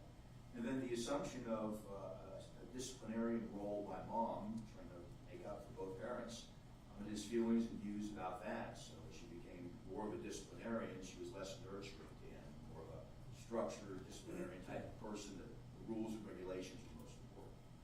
And you had mentioned that Mr. Conti had been diagnosed with ADHD. Are there any other mental health diagnoses for Mr. Conti? Yes, ma'am. So he's been diagnosed, for instance, in the jail records with an anxiety disorder. I did have treatment records that I had reviewed from my 2 evaluations from New Reflections Counseling. They had diagnosed him with an anxiety disorder, generalized anxiety disorder with panic. They also had diagnosed him with attention deficit disorder and a diagnosis for complex post-traumatic stress disorder. So they gave him those 3 diagnoses when he went to jail. He mentioned those, and they diagnosed him and gave him treatment for an anxiety disorder in jail. And how do those diagnoses impact someone's ability to think logically? Well, it really depends on what's going on in the person's life at that point in time. So I felt he also had a depressive disorder. I had diagnosed him with major depression as well as generalized anxiety and attention deficit disorder. And there are some indications of trauma-based disorder as well. So the more difficulty you have in regulating your emotions, the more difficulty you're going to have in making decisions in your life. It doesn't cause you to do anything, but it sets up a criteria or a platform in which you're more likely to make bad decisions or more likely impulsive decisions. In which stress, just general stress, exacerbate those types of decision-making skills? Yes, and it would make it worse. So if you're more emotionally distressed about something, your decision-making, problem-solving, anticipation of future consequences is usually poor. Do stressors vary from person to person? They do for all of us. We may all be exposed to the same exact situation but react differently to that situation. People with a firmer foundation tend to handle stressful situations better. People who have more difficulty in terms of dysfunctional home environments or absent parents tend to have more difficulties in terms of dealing with stressors in their life. And how would loss of a parent affect someone's ability to think logically? Well, it really depends on where they lose that parent. So if you lose them early on or never have access to them, that's problematic in terms of developmental years. If you lose them later on in life, when they're the only figure, only source that was there for you early on, that can cause an increase in your depression and anxiety. Could marital fighting also impact someone's ability to think logically? Yes. And Dr. Brannon, when it comes to Mr. Conti, were you able to diagnose Mr. Conti as being a pedophile? So he would not meet the criteria for pedophilia. So if you look in the Diagnostic and Statistical Manual, 5th edition, text revised, which is kind of our cookbook, our classification book that we have all of our psychological diagnoses in, that diagnosis would require a preferential sexual attraction to prepubescent children. So his attraction, at least in this case, was for someone who was a teenager, so that wouldn't meet the criteria to meet the diagnostic code. And so apart from your testimony regarding Mr. Conti's already low score to reoffend, is there anything else that Mr. Conti could do upon his release that might lower his score of reoffending? Well, we know that treatment can have sex offender-specific treatment can have a modest yet effective outcome for individuals with lower and already low risk ratio.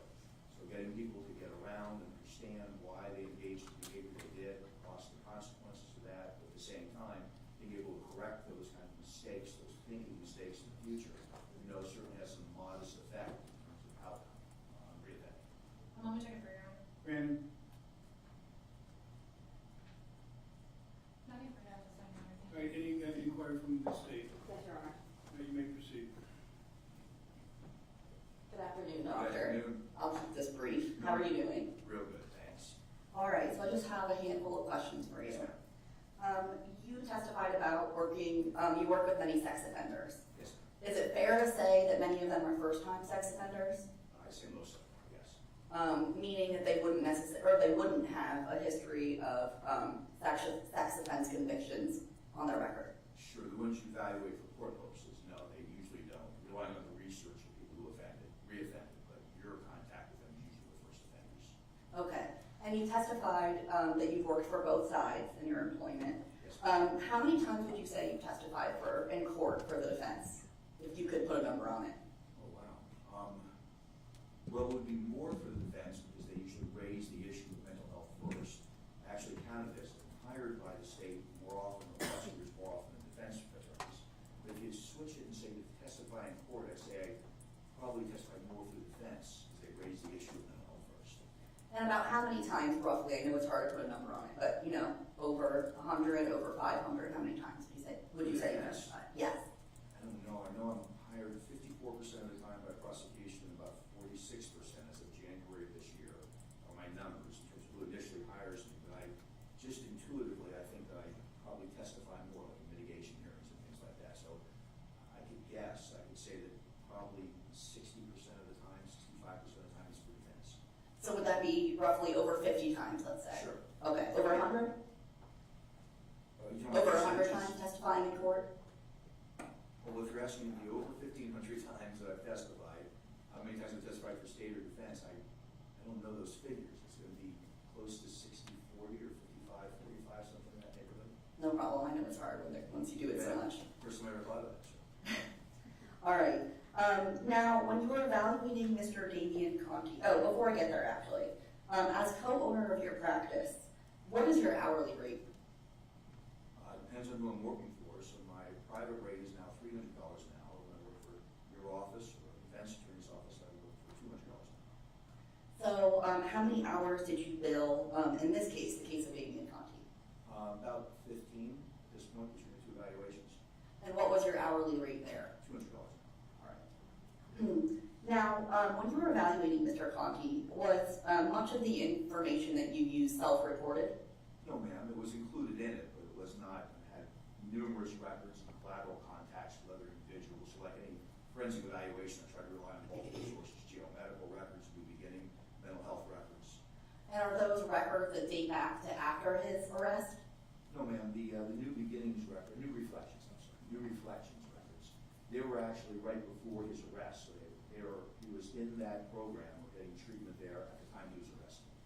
So other than the New Beginnings, did the rest of the records pertain to jail records or prior evaluations that you did post-arrest?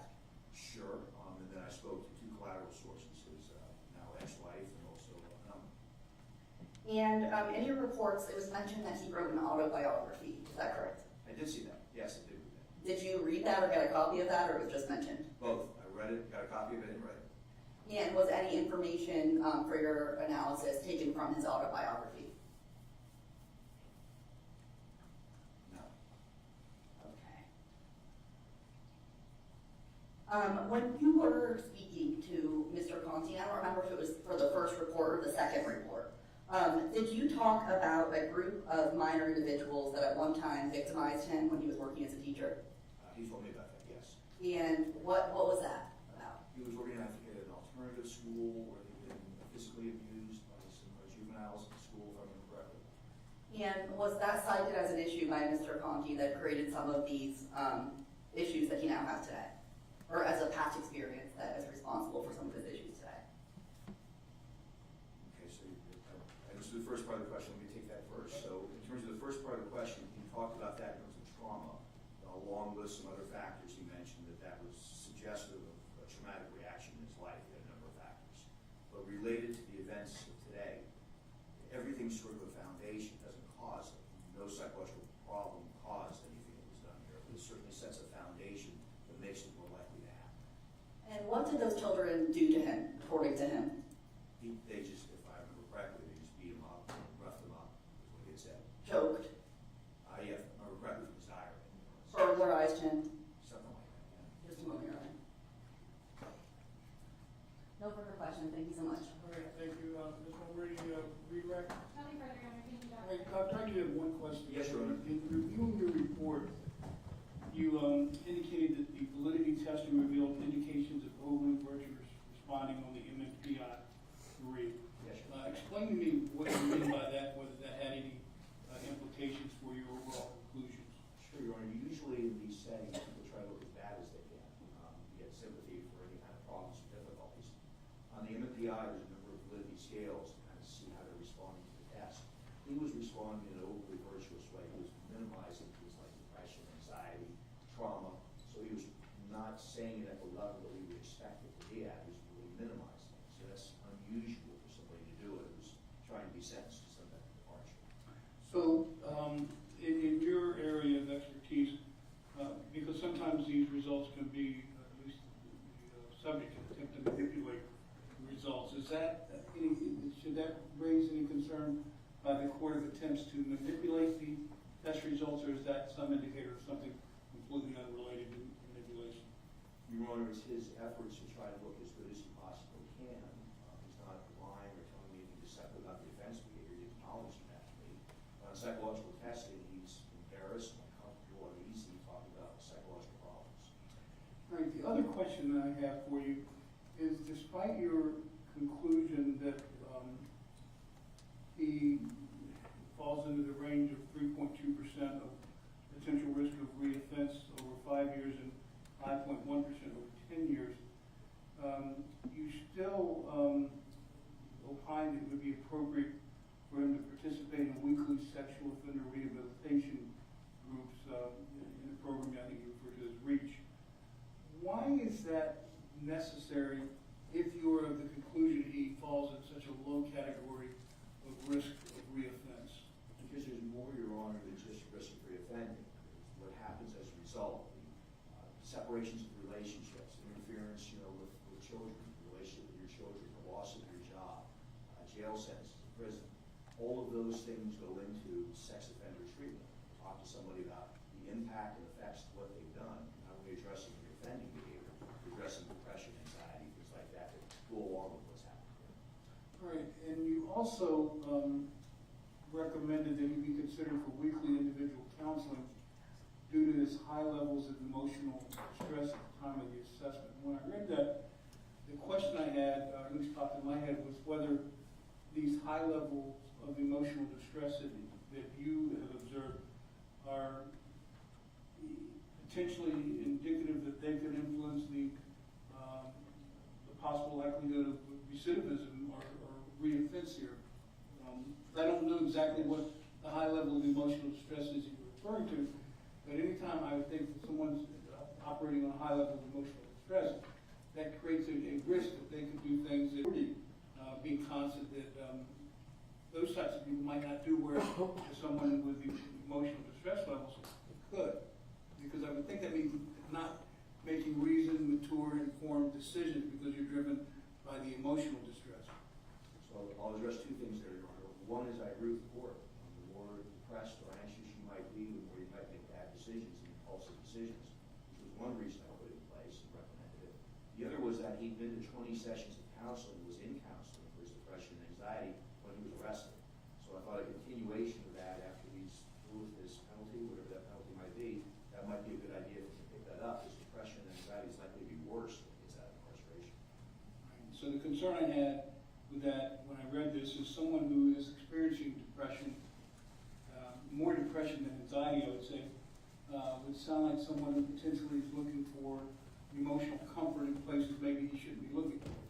Yes, Your Honor. That is a risk, correct? Yes, Yes, Your Right. Honor. Low self-esteem, feeling bad about himself. All right, and then the last area that I wanted to have you explain to me was your statement that you would likely benefit from a psychiatric evaluation to assess the possible efficacy of the prescription of psychotropic medication. So the question I have for you there is, what type of psychotropic medication are we talking about, and what specifically would that psychotropic medication be treating? He's been on psychotropic medication in the past, Your Honor, including in jail. He reports a positive outcome from that. There's a lot of stressors in his life, especially now. He's been on medication for depression and anxiety. He's been diagnosed with trauma disorder as well. All of those things I think are better and more easily managed through the prescription of medications, and especially antidepressant and anxiety medications. He's likely to experience more of that now than he was before. All right, that's all the questions I have. I always allow follow-up inquiry anytime the court conducts an inquiry. Ms. Ballmer, do you wish to have any follow-up questions? Yes, just very briefly. All right, you may proceed. Dr. Brandon, did you do a malingering test on Mr. Conti? I did. And, Several. and what were your results? Or There's no feigning of mental health symptoms. He's not faking or exaggerating symptoms. He's doing the opposite. He's minimizing, which again is not what you usually see in these settings. Thank you. All right, thank you. How about you, Mr. Jerry, any follow-up inquiry? No, Your Honor. All right, is the doctor excused? Yes, All right, doctor, may I step down? Thank you, Your Honor. Good to see you again. Good to see you, Your Honor. All right, Ms. Ballmer, does defense have any further evidence? No, Your Honor, so at this time it would just be argument. Okay, I'm going to go ahead and, I apologize. Mr. Conti would like to ask. okay, all right, we can put the mic in Mr. Conti's hand, and you can go ahead and make your statement.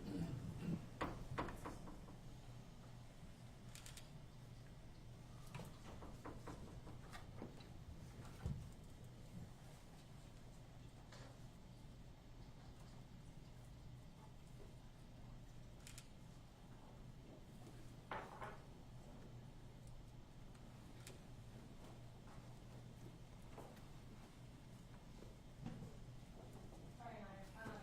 Rather than an allegation, Mr. Conti would ask for me to see Under oath, okay, all right, so raise your right hand for me, sir. You swear to tell the truth, the whole truth, and nothing but the truth, so help you God. All right, thank you. So, your attorney's gonna hold the mic for you, and you can read your statement or make whatever statement that you want, to make to support this point. You are choosing to make it under oath, so, just, the court notes that.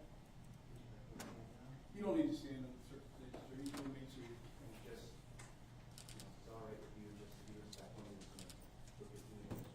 Thank you for asking. Before I begin,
foremost person I want to address is Ms. Sullivan. Surely I want you to know that whatever you may think, I have never, ever wanted you to hurt. I would never, and could never want anything bad to happen to you. I'm so sorry my stupidity has brought us to this moment. If I had been smarter, I would have run the moment I noticed myself feeling inappropriately toward you. I should have quit my job. I should have done anything else. I was so happy, and you seemed so happy. My selfishness has robbed me of the man I could have and I should have been. I let my feelings blind me to logic. My feelings put us in this situation, but they were never evil or malicious. I swear that to you. I'm sorry for every moment of February 6th. You needed me to be strong and smart and brave, but I fell apart. I panicked. I was too confused and weak and cowardly to make choices or decisions that could have helped us. I never wanted you to hurt yourself. You have to know that. Your life is precious to me. I spent days in my cell sobbing, begging God that you would be okay. I was desperate to know if I would ever see you again. I knew you'd been found, but it was days before anyone told me your condition. I'm so sorry for what you went through and for what your family endured. I can never fix it. I can never expect you to forgive me. My failure will haunt me for the rest of my life.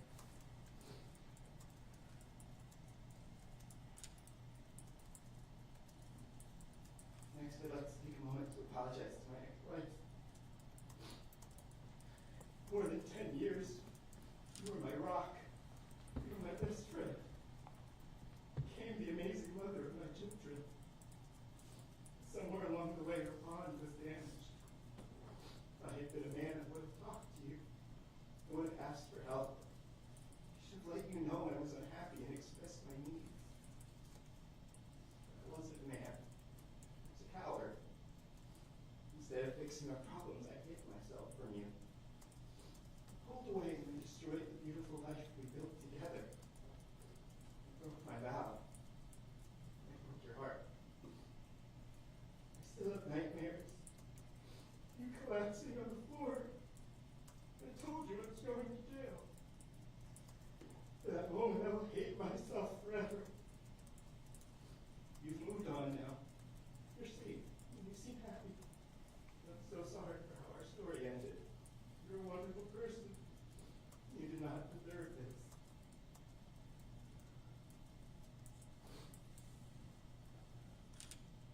Finally, I'd like to express my feelings to my children. My baby girl and my little boy. As of today, they're only 3 and 5 years old. You two are the only ones left in the world who still love me and believe in me. You're the only reason I still wake up every morning. Dad, it's stupid. You made mistakes. And now I don't know when I will see you again. I will never stop loving you. I will never give up wanting to be the best father I can be for you. I can do better. I can be better. I'm so sorry that I'm gone. I'm so sorry that you're hurting. But I promise I will spend every day for the rest of my life working on becoming a better man for you. I'll do everything I can to make you proud of me. Be worthy of your love. I'm so happy and proud of the beautiful little people you're becoming. I love you more than words can express. I miss you every second of every day. Please forgive me for my failure. Please do not give up on me.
Judge, at this time, the state would like to call the victim, whose initials are SLN, to give a statement if she's here now.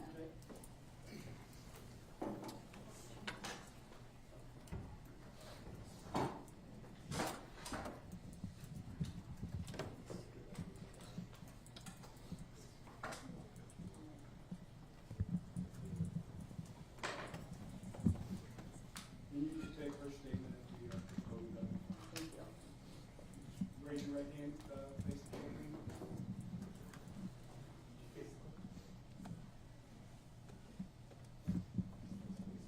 Do you solemnly swear or affirm that the evidence you're about to give will be the truth, the whole truth, and nothing but the truth? Yes, ma'am. Maybe you may proceed to make your statement. Hello. I'd like to start by thanking the court for the time and opportunity to speak today.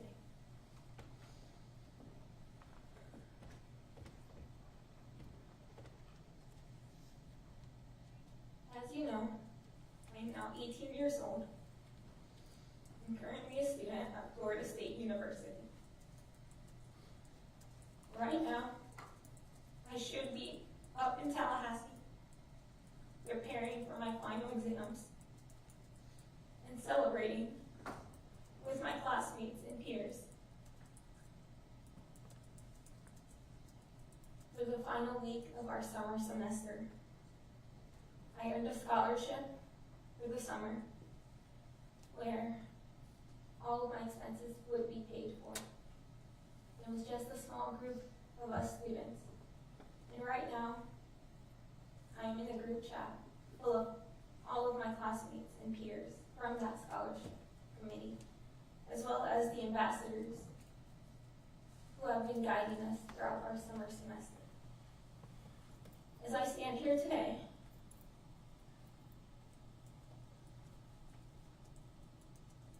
I can only think of all of the fun and joyous moments I am missing for being here at the sentencing hearing. I flew down from Tallahassee on Sunday and have been here for about less than 3 days. And in those 3 days, I've missed a number of events,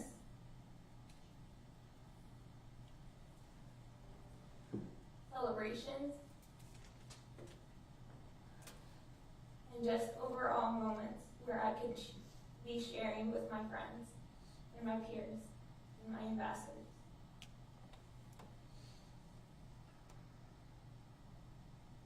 The only reason we are here today is because of Damian Conti's choices, his abuse of power, his selfishness, and his ego. As my English teacher, he used his authority to prey on me, not just to satisfy his predatory desires, but to control every part of my life. He isolated me from my friends, my family, and my peers. He manipulated my emotions, destroyed my confidence, and made me question my worth.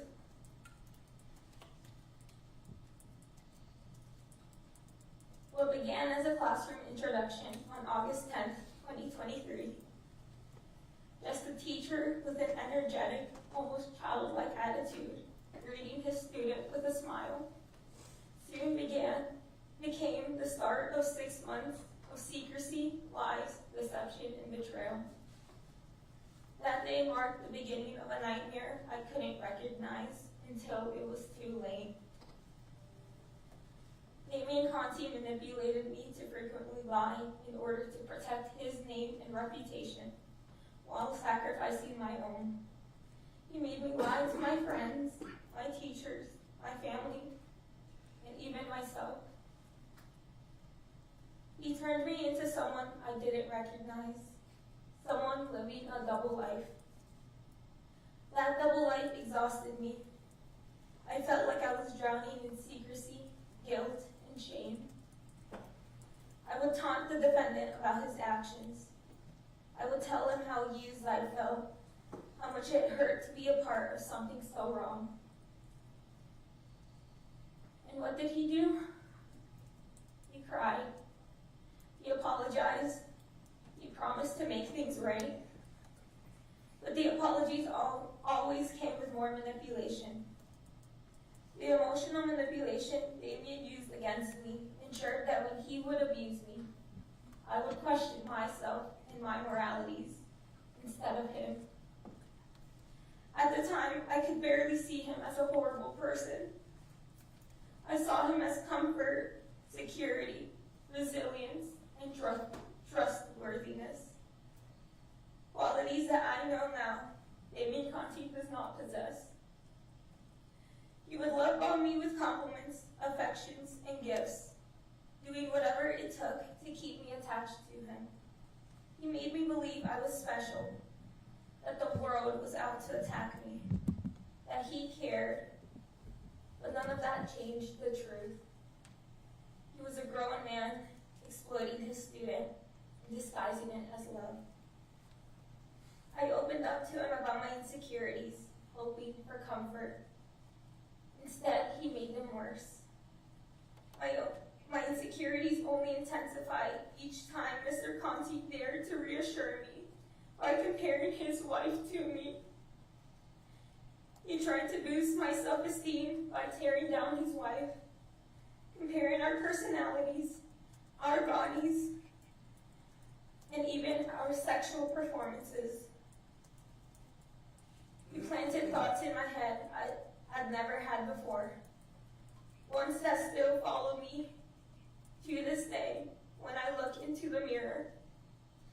I now fixate on my body, constantly fearing that I'll be reduced to something to be inspected, touched, and judged again. He positioned himself as my safe space, my support, my guide. But it was all a lie. He didn't love me. He wanted control.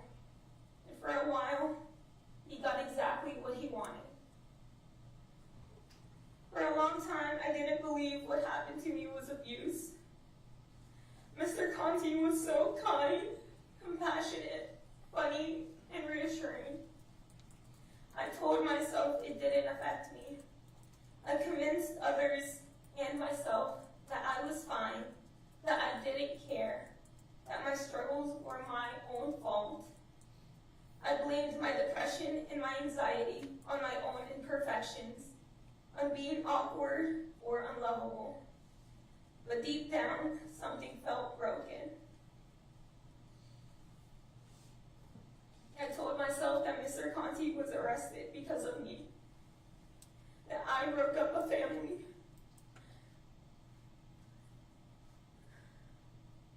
that because of me, 2 lovely children were about to be fatherless, the same way I was when I was a child.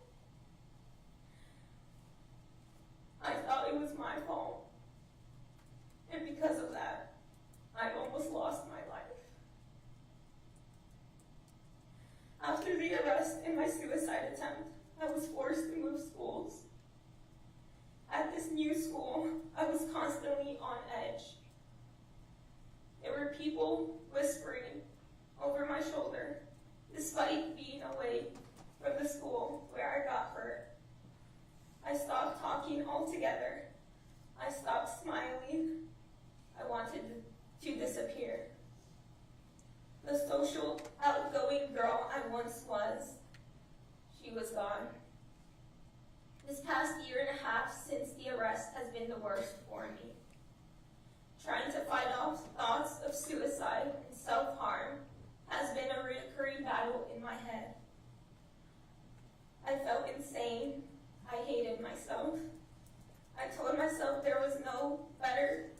I told myself I was no better than the people I very feared. Rapists, murderers, and predators. I began to lose hope and think there was no place for me in this world.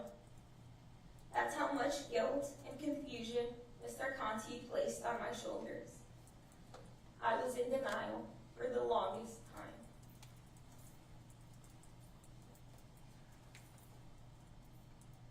Because of that denial, I have committed stupid acts that have hurt many of my peers around me.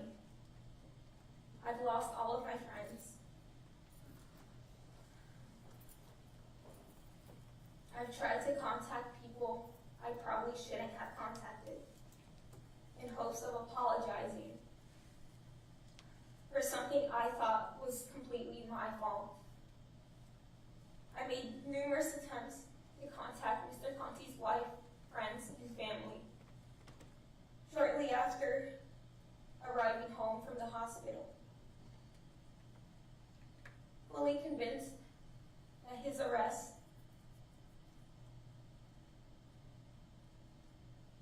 and the consequences because of that were my fault. I want to apologize for the people I've hurt because of that.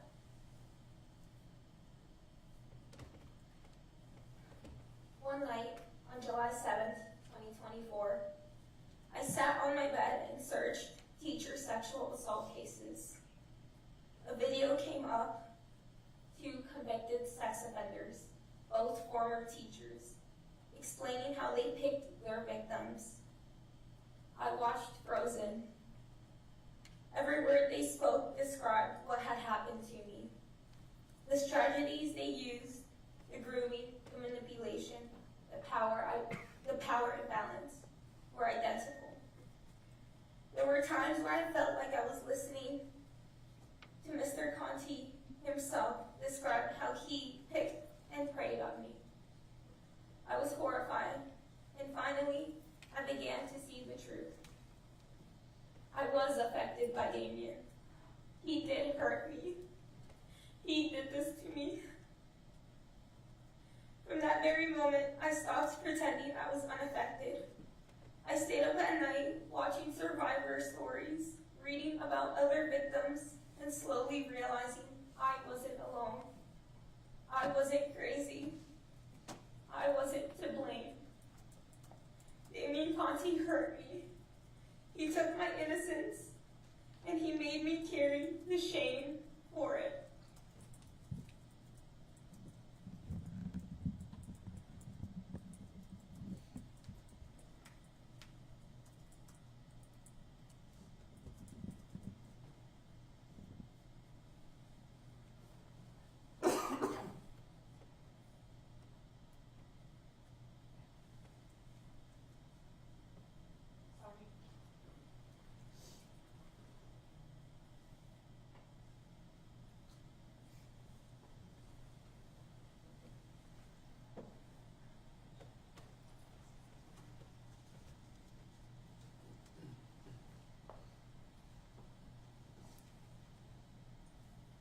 He took something sacred, something meant to be protected, and shattered it. Something so precious, created by God with the purest of intentions, was completely devalued by her. I feel sick just thinking about the times the defendant ever laid a finger on me. And while I know I'm physically safe from him now, the fear still lingers. The damage doesn't just disappear. After the arrest, I didn't know who I was without Damian's guidance. I isolated myself just like he once isolated me. But even in denial, I kept moving. I threw myself into work and school, not just to distract myself and avoid the reality, but to reclaim control. During my senior year of high school, I continued to work 2 jobs while being a full-time college student. While this was meant to distract myself, it also served as a way to get away from the defendant.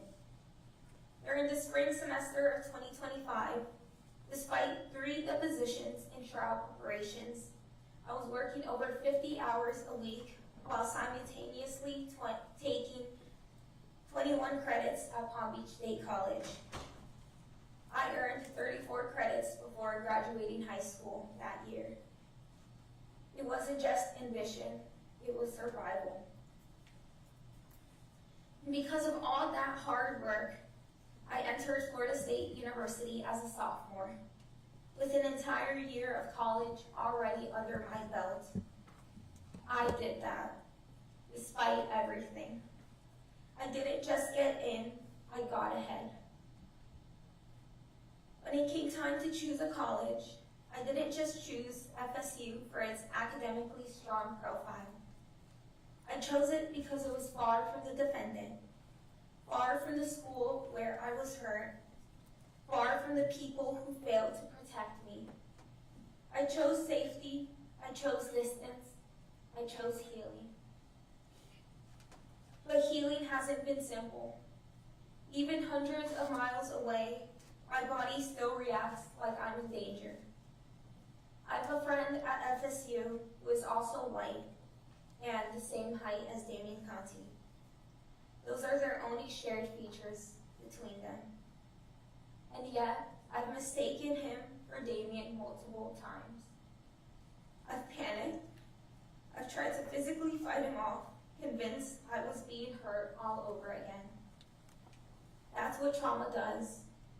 It doesn't care about time or distance. It hijacks your mind and convinces you that danger is always just around the corner.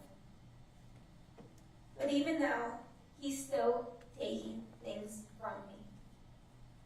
Damian Conti insisted on taking this case to trial, as per his right. He wasted the court's time and resources knowing that he was guilty. Instead of taking a plea deal and accepting responsibility, the defendant took away my first week of college. I had to rush to take a first day of class photo before my Uber arrived to take me to the airport for court. It was the only thing that attempted to make me happy. If that wasn't enough, I am now missing my final week of my first semester to be here for sentencing. It wasn't enough for the defendant to take my high school experience. He had to take part of college as well.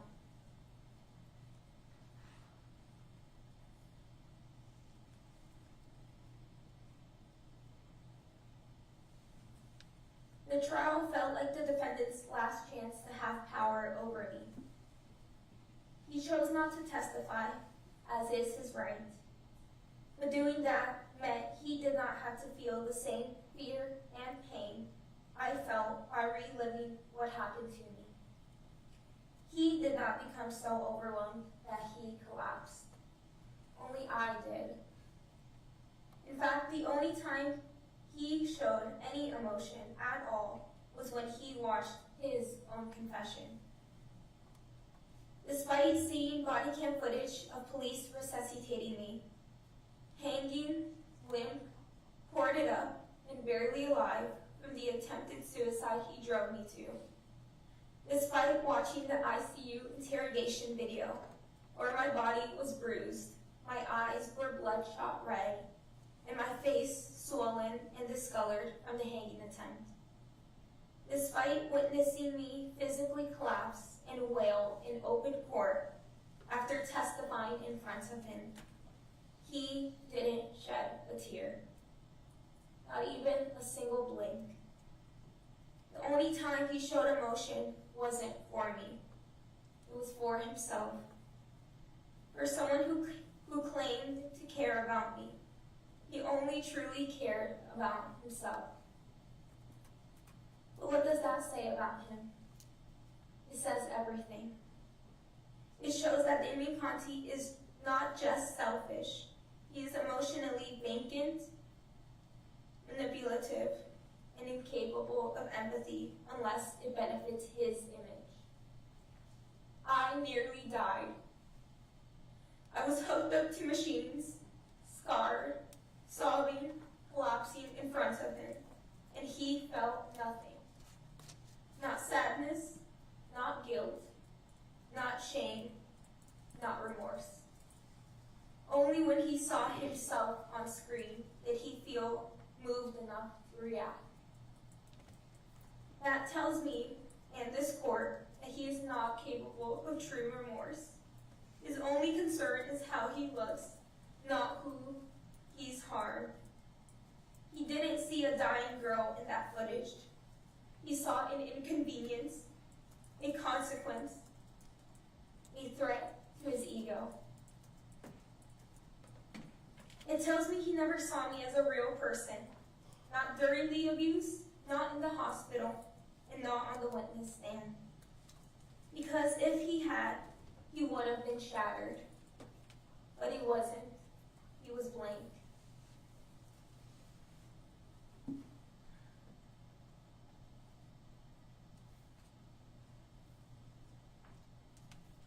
took my school.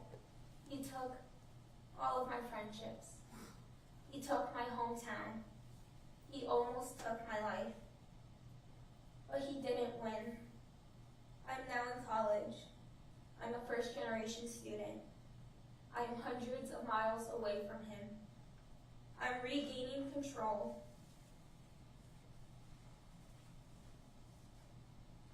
I'm regaining control of my body, my future, and my voice. Every day I choose to move forward, I'm undoing the damage he caused.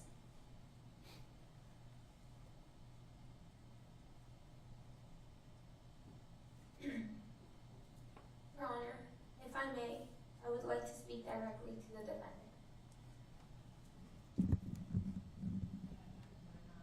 You need to direct your comments directly to the court. Just do the best you can. He will hear you.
Mr. Conti, and I look back at the letters I once wrote to you.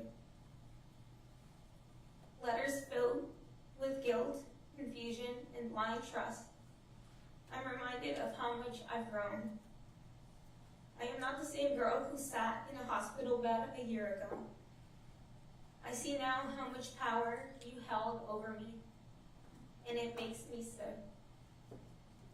Do you remember when I asked you for advice about leaving South Tech Academy to enroll in the early admission program? Do you remember how you discouraged me? How you made it seem like I was making a mistake, like I'll be abandoning something good? You weren't worried about my future. You were worried about losing access to me. You tried to trap me in high school for your own romantic and sexual gratification. But I left, and I'm thriving without you. You may have succeeded in the beginning, but you certainly aren't now. I'm no longer tethered to you. I do not need any more guidance from your stomach-turning, sick mind. I have thankfully been freed from your curse of madness. I'm in college, doing the very thing you told me not to do. I'm not bitter or miserable, like you said I'd be. I am free, and I am doing this on my own, not because of you, but despite you. I'm a first-generation college student, and I love my life at Florida State University, because for the first time, I feel safe. But despite my accomplishments, I don't sleep. I've developed horrible insomnia. Most nights, I lie awake staring at my ceiling, my thoughts racing. The fear, the memories, the anger, the sadness, they all come rushing in the moment the world goes quiet. If I do fall asleep, it's never for long. My body wakes itself up over and over again throughout the night, like it's trying to protect me from something. Like it doesn't believe I'm safe, even when I'm alone in my bed. I rarely sleep before 3 a.m., and when I do, it's not peaceful. It's not rest. My body never feels at ease. And when I finally do fall asleep, the nightmares come. They're vivid, disturbing, and relentless. I relive the abuse in my sleep over and over again. I see you, and I feel you.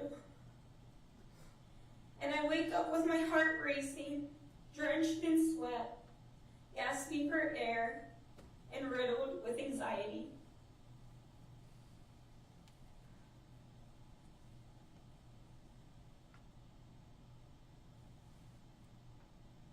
The night before the verdict was read, June 30th, I had one of the worst nightmares I've ever had. The last one just days ago, on Saturday, June 26th, just the day before my scheduled flight to fly down from Tallahassee to come to Palm Beach. And even though I wake up feeling like I've been violated all over again, I have to carry on like nothing happened.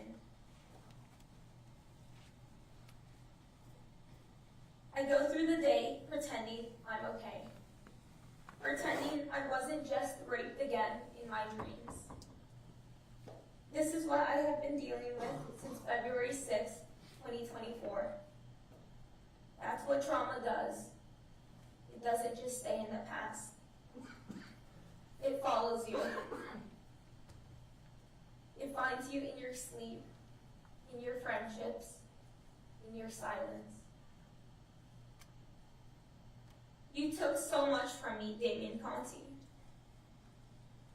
You took my innocence, something that was never yours to take. In fact, as a teacher, it was yours to protect. You took away my ability to just be a teenager. You took my privacy, my reputation, and my sense of self. I have been harassed online and in person.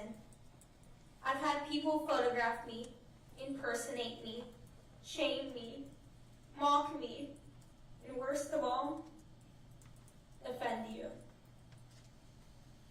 I have been treated like I was the criminal, and you were the one hiding behind a teacher's mask. You raped my mind before you ever touched my body. You created moments to be alone with me, separated me from others, earned my trust, and slowly crossed boundary after boundary. You knew exactly what you were doing. You convinced me that it was something I wanted, while I was the one crying, begging, reminding you it was wrong, reminding you of your wife and children. Do you remember the countless times I cried to you, begging, why me?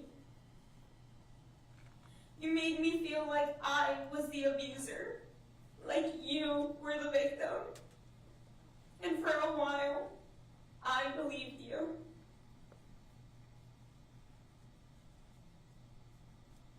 But not anymore. When I met you, Mr. Conti, I did not see you as prey. I saw you as a beacon of guidance and hope.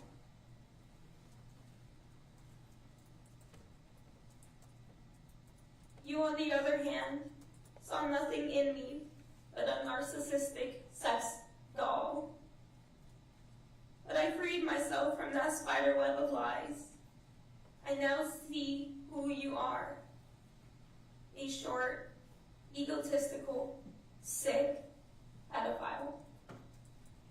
Your trauma is no excuse for what you did to me. In 2023, you won the My Teacher, My Hero Award for intellectual humor. Your talents in the classroom are also no excuse. The gifts, the praise, the attention, it was all a tactic. You used everything in your power to break me down, but I rebuilt myself without you.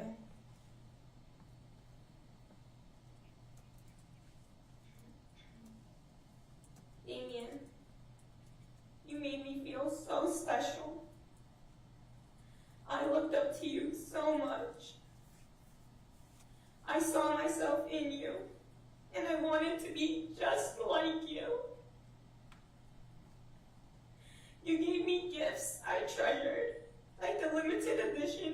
Speak Now, Taylor's version cardigan. You helped me pass my road exam. I now have my driver's license. You interacted with me on social media. You established a relationship with me. You added my picture to your wall. You weren't just a teacher. You were a trusted friend. And maybe that's why it took me so long to face the truth. You betrayed me, Damian Conti. I did not want to admit that you betrayed and deceived me. I still believed in you and had sympathy for you. How could I have been so naive? How could a person that I thought to be so genuine and so kind and caring be in fact the opposite? You used my admiration as a weapon.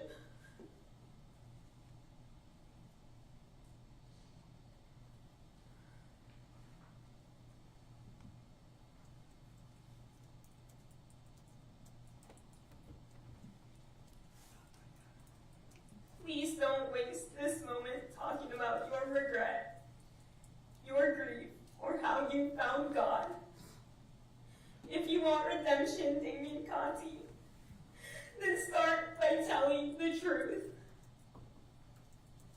Confess to what you did. That would be a first step toward earning forgiveness, not just from me, but from yourself. Because, Damian, I believe in forgiveness. I believe in second chances. I lecture during Sunday Mass, and you know that. I serve in my church, and I try to live by the values of faith and compassion. I want to forgive you. I really do. But I need to hear that you're sorry, not just for getting caught or for the pain you've caused me. I want closure. I want healing. And I need you to take responsibility, Damian. I want you to apologize to me right here, right now. I want to forgive you, but I also want to hear you tell me that you regret all of the hurt that you've caused me.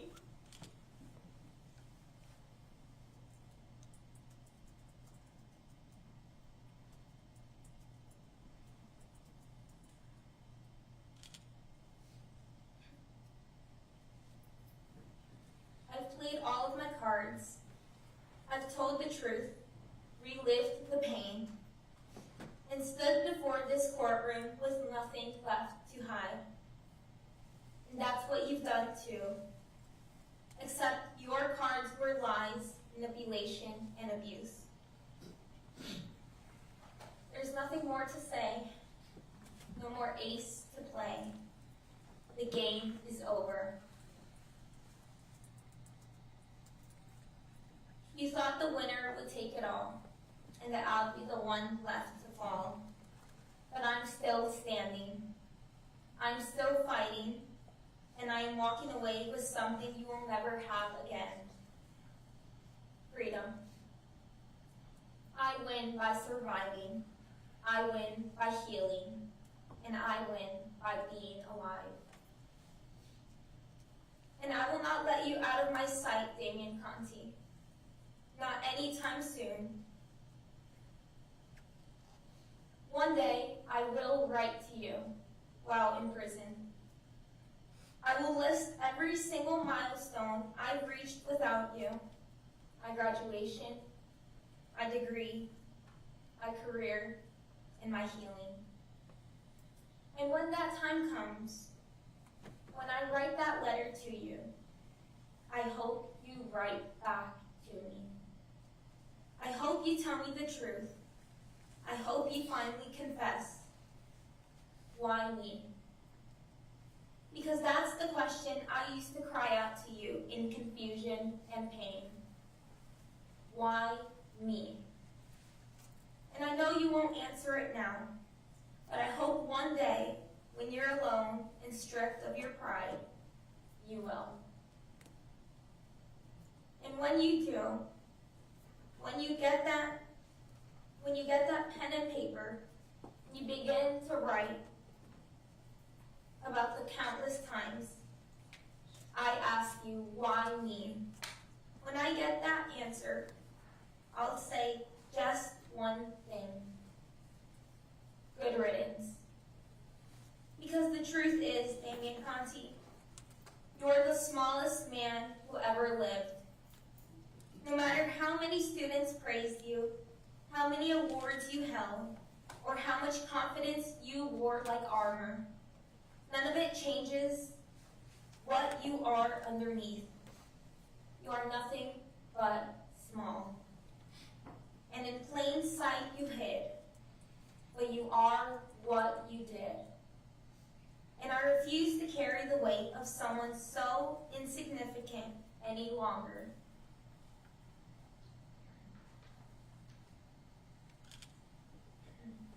As this trial ends and you await sentencing, I want you to look at me, Damian. Just like you looked at me in court. I am not broken. I am not yours. I am still here, and I am taking my life back. To other victims, I hope you do not let the pain inflicted by you, by other people, convince you that your life is over. There are days, weeks, months, and years ahead of you for you to claim as your own. While it is definitely not easy, and the process is certainly difficult, I hope you take the extra steps to achieve your greatest potential. I can honestly say that there are still days when I am back reliving the events of late 2023 and early 2024 that I have documented myself in a 34-page timeline. But the days when I am enjoying myself, every aspect of my life, I know that they are so beautiful and so worth it. And I thank God that I am here today, speaking to this court and speaking to you, Damian, and that you did not win. Instead, I did. I will go back to school in the fall with a new sense of self, knowing that this chapter is over, knowing that I can fully close the book and start a new chapter, knowing that I have no more unfinished business here in Palm Beach County.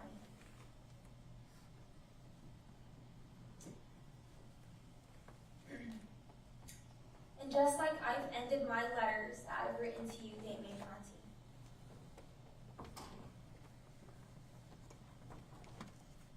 may God bless your soul, and may God be with you. Thank you.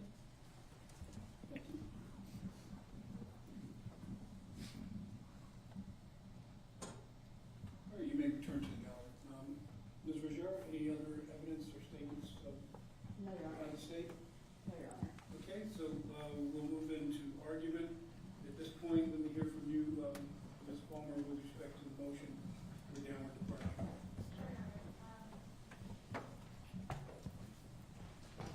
So with regard to defense's motion for downward departure, the first is not only have we proven the ground for downward departure, and then secondly, it's whether or not you should grant it. With regard to whether or not we have proven the grounds for downward departure by competent and substantial evidence, it's defense's position that we have. With regard to the first point in defense's motion, willing participant, as you heard on body-worn camera, SLM indicated that she in fact was the individual that pressured Mr. Conti to have sexual relations. She testified as much at trial. The text messages and Instagram testimony that was admitted at trial and again has been reproduced for your honor for this sentencing also indicates that SLM is a willing participant. And I want to be very clear, your honor, that with regard to this, it's not a defense at trial that SLM is a willing participant or an initiator, but it is a ground for downward departure. And the reason that it's a ground for downward departure is citing the state of Florida Supreme Court case Rife v. State, which was cited in my motion from 2001. The reason that it is a ground for downward departure is because sentencing is a completely different matter than trial.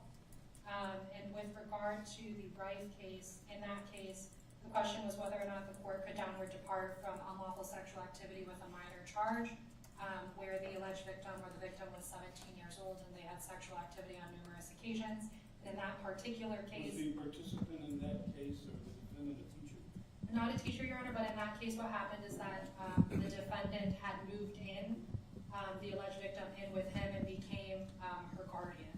And so, Are you aware of any case out there where the minor victim had the relationship with the adult, and the adult was a teacher, and in that context, that factual scenario, which would be more on all fours with this case, the trial court used consent as a basis for downward departure in a teacher-student scenario? I have not specifically looked for cases like that, your honor. I'm happy, if you need to, I'm happy to look those up and I can brief it.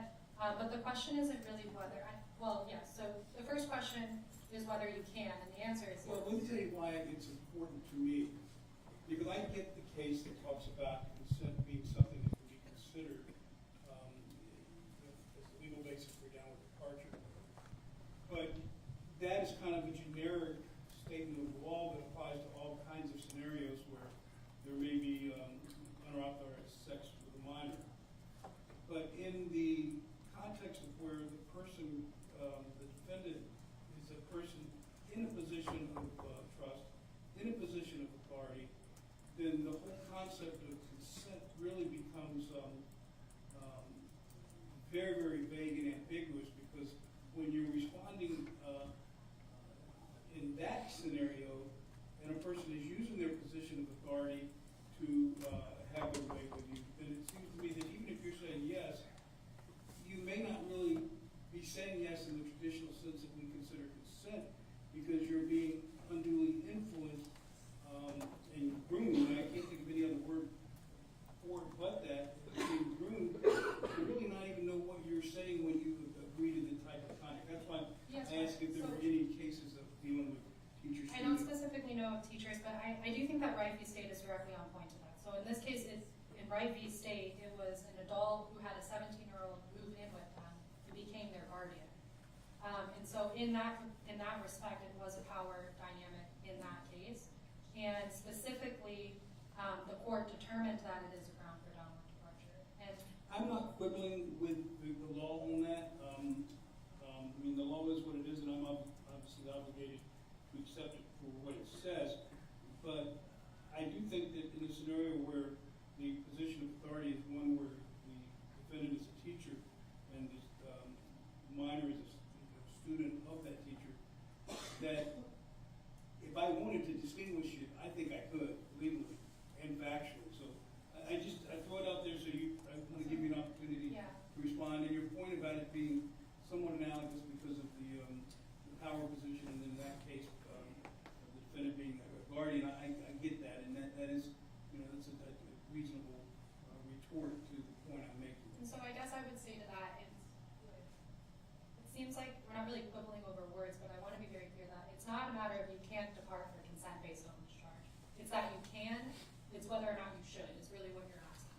Right. Well, and sometimes as a judge, it is hard to not deal with those collectively, but I get it. I have to make a legal determination.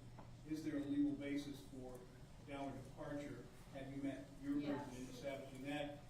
And then the whole separate question that follows that is, under the totality of the circumstances, is it an appropriate exercise of my discretion to downward depart in this case? Yes, Your Honor. And so legally speaking, I do believe that we have provided competent and substantial evidence that SLM was a willing participant.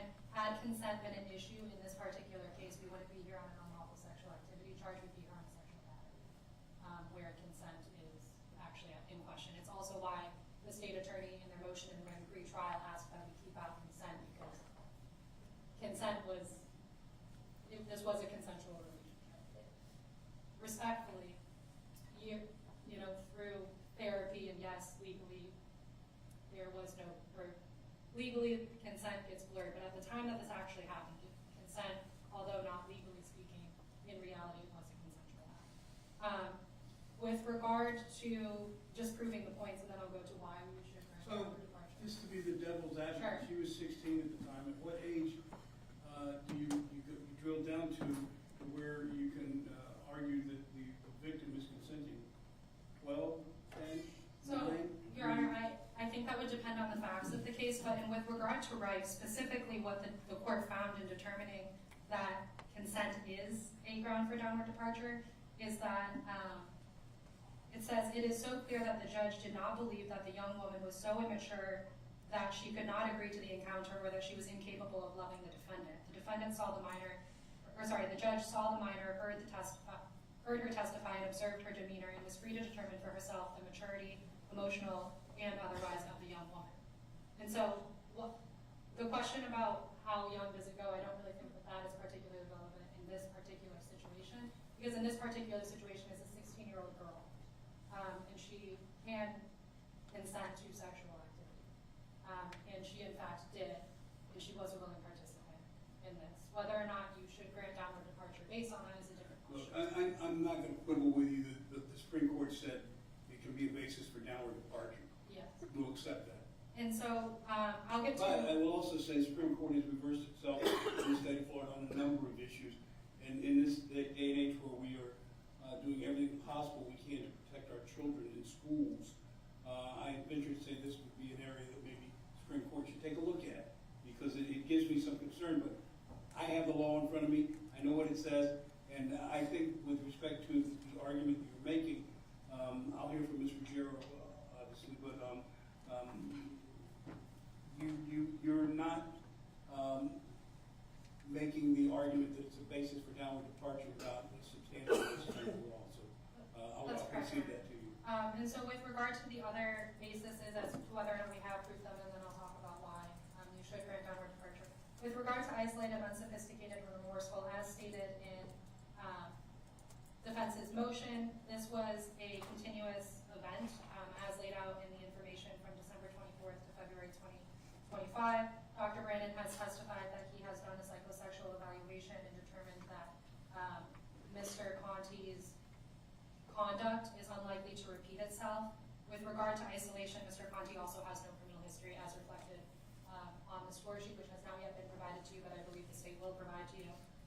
With regard to unsophisticated, Mr.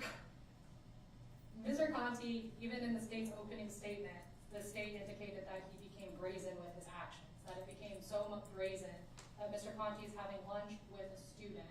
Well, that's just dumb. That doesn't mean it wasn't sophisticated. I mean, you could look at the evidence and argue it is a very sophisticated effort at grooming and massaging the victim into the carnal desires of the defendant. So I get it, the point you're making that he started to get careless. That just means he was careless. I don't believe that translates into the conclusion though that it wasn't a sophisticated crime on his part. And so with the sophistication part, Your Honor, dumb does actually, well, unsophisticated if you want to put it in blank terms.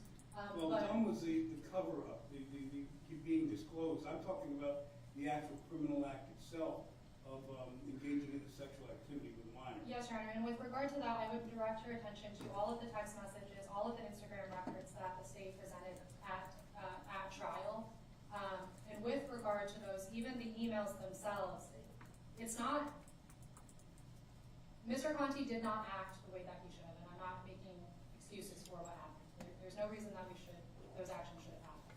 But with regard to the totality of circumstances in this case, the text messages, the Instagram records, the emails indicate that all of this type of what the state calls grooming, what you have also alleged as grooming, and what potentially objectively could be grooming in other situations, was not grooming in this case. What actually happened is that in this case, SLM was on the same maturity level, quite frankly, as Mr. So Conti. you're saying SLM groomed the defendant? I'm not saying that, I'm saying that when it comes to emotional intelligence, as you heard every single witness testify, Mr. Conti is not an emotional intelligence of a 35.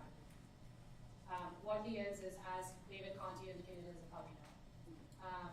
And so, with regard to whether or not Mr. Conti is remorseful, Mr. Conti has expressed remorse to family members, to doctors in the jail, to Your Honor today, under oath.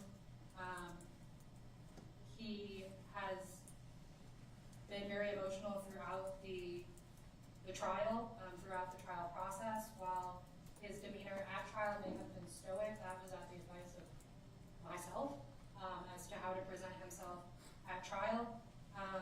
And with regard to trial, I would like to just briefly, I'll come back to the trial part actually, because continuing on with the catch-all, defense would also be moving for a ground for downward departure on Mr. Conti's emotional intelligence and his life experiences at the time. Again, not excusing the behavior in any capacity, but he was grieving the loss of his mother as well as having difficulties with his marriage. Again, not an excuse, but a reason to downward depart. And there is no case law. If there is nothing preventing you from downward departing on a specific ground, you can downward depart. It's not the opposite of that. There's just no case law that guides me in what that undefined, unspecified basis for downward departure actually is, right? That's correct, Your Honor. And so with regard to whether or not defense has met its burden of competent substantial evidence of the grounds for downward departure, defense believes that they have. Now the next question is whether or not you should downward depart. In this particular case, defense would ask that you downward depart. We believe that this is the type of case where the legislature has given you the leeway to depart because of Mr. Conti's lack of criminal history, the fact that he is not very emotionally intelligent, as stated by Dr. Brannon, as stated by every individual, he is emotionally immature. And again, that's not an excuse, but it is a reason. And it's also a reason that we know that he's not going to reoffend because the punishment, even him being in jail for 540 days is punishment. Any more time in prison is punishment. The likelihood that he reoffends based on what has happened from this case is slim because he's learned his lesson in this case. And with regard to the trial itself, Mr. Conti did not want to go to trial. While he initially rejected a 10-year offer from the state, which was within the first 60 days, and was never formally rejected on the record, then the offer becomes 25 years. For a person who's never been in custody before, not even seen a day behind bars, asking for someone to sign 10, 25 years is a big ask. And perhaps a different attorney at the time when speaking to Mr. Conti could have advised him differently, but where I was in my career at that time, this is where we are. And when Mr. Conti decided that he wanted to take a plea, when he wanted to accept responsibility when all of the charges were related to the sexual activity, we brought this case before Your Honor to take a plea and to do a plea up. And then at that time, the state attorney amended the information to increase the score from 25 years to 45 years. Not only did they do that, they then added the 7th or the 5th count of the attempted assisted self-murder charge. And at that point, Mr. Conti's only option was to go to trial. The only reason that we went to trial was because of that charge, which the jury has ultimately determined Mr. Conti was not guilty of. And so Mr. Conti had never had any intention of going to trial. He wanted to plea from the moment, he wanted to plea once he accepted the reality of the situation. And while it did take some time, he ultimately made the decision that he wanted to plea and the state prevented him from doing that. And that's why we're at trial. That's why the trial happened. And the reason that defense is asking for 5 years is because when looking at the statistics, from January 5th of 2015 to April 11th of 2025, individuals that have only been charged with the counts of unlawful sexual activity alone, so excluding cases of unlawful sexual activity in human trafficking, unlawful sexual activity in lewd and lascivious molestation, just looking at unlawful sexual activity charges alone, or charges that they have pled to, it's 28 people spanning 28 cases, and the average sentence for those cases are 4.85 years on those charges, excluding one case from 2014 where the individual got a life sentence, and that was because he was a 58-year-old man having sex with a 16-year-old, and he was giving her drugs. Are those Florida jurisdictions? That's from Palm Beach County, Your Honor. And that was a 16-year-old that he was giving drugs to, and he was also tested positive for HIV and had sexual intercourse with someone. So the average sentence is 4.8035 years, which is why defense believes that 5 years is the appropriate sentence in this case based on all of the testimony from Dr. Brandon, that Mr. Conti is not at risk of recidivism, and also given the particular nature of Mr. Conti as not this predatory, grooming individual, but actually a person that is quite childlike, from the words of SLM herself and every single person that has ever described Mr. Conti. All right, anything else, Mrs. Bowman? If you were not inclined to grant downward departure, Your Honor, we would be asking for a score in light of the fact that Mr. Conti has no criminal history, and the legislature specifically determined that the score is appropriate and there are no aggravating circumstances. In this case, the aggravating circumstance that you might be considering is the teacher, and that has already been calculated into the score. But you agree that anything between the score and all the way up to 120 years is a legally permissible range of sentence, and I don't need to explain why I go above the 27 years. It is a legally permissible sentence, Your Honor. If you were inclined, we would be asking you to explain why you won't go above score, but you're not required. All right, thank you, Ms. Bowman. Thank you. All right, Mr. Jeffrey, can we hear from the state?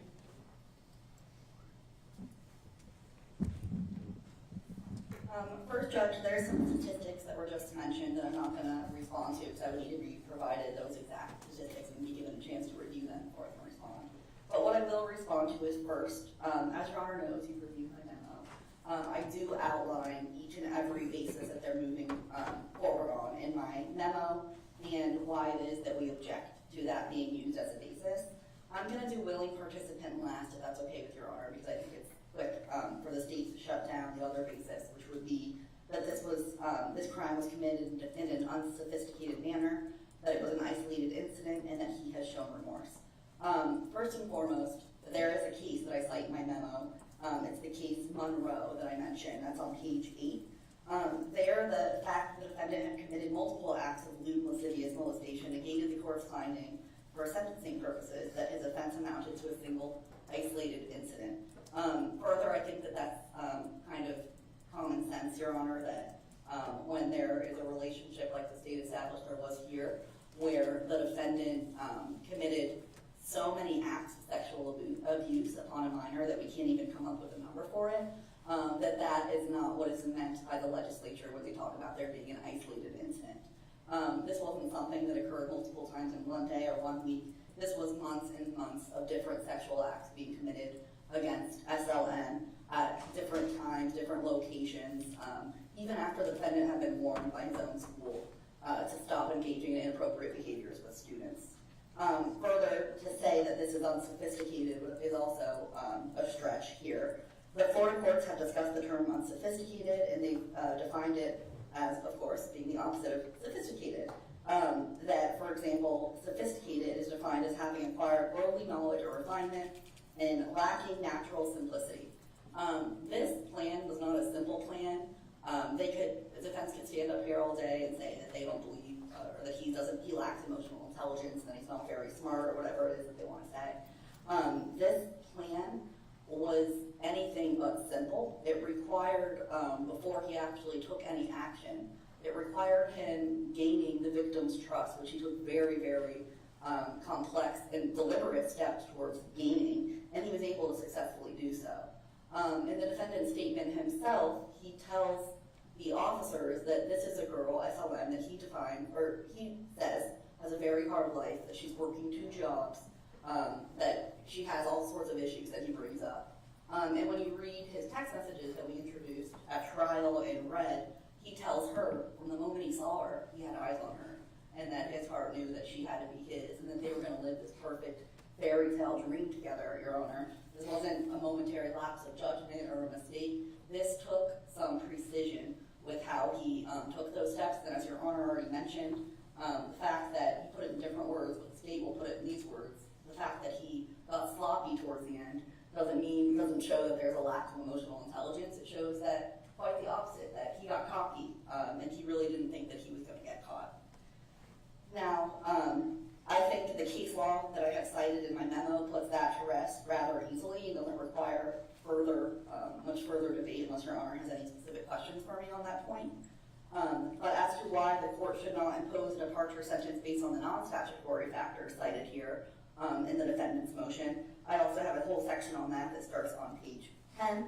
And I want to talk about the relevance of these witnesses today and how they tie into the memo that he's filed and how that ties into the reports of Dr. Brannon.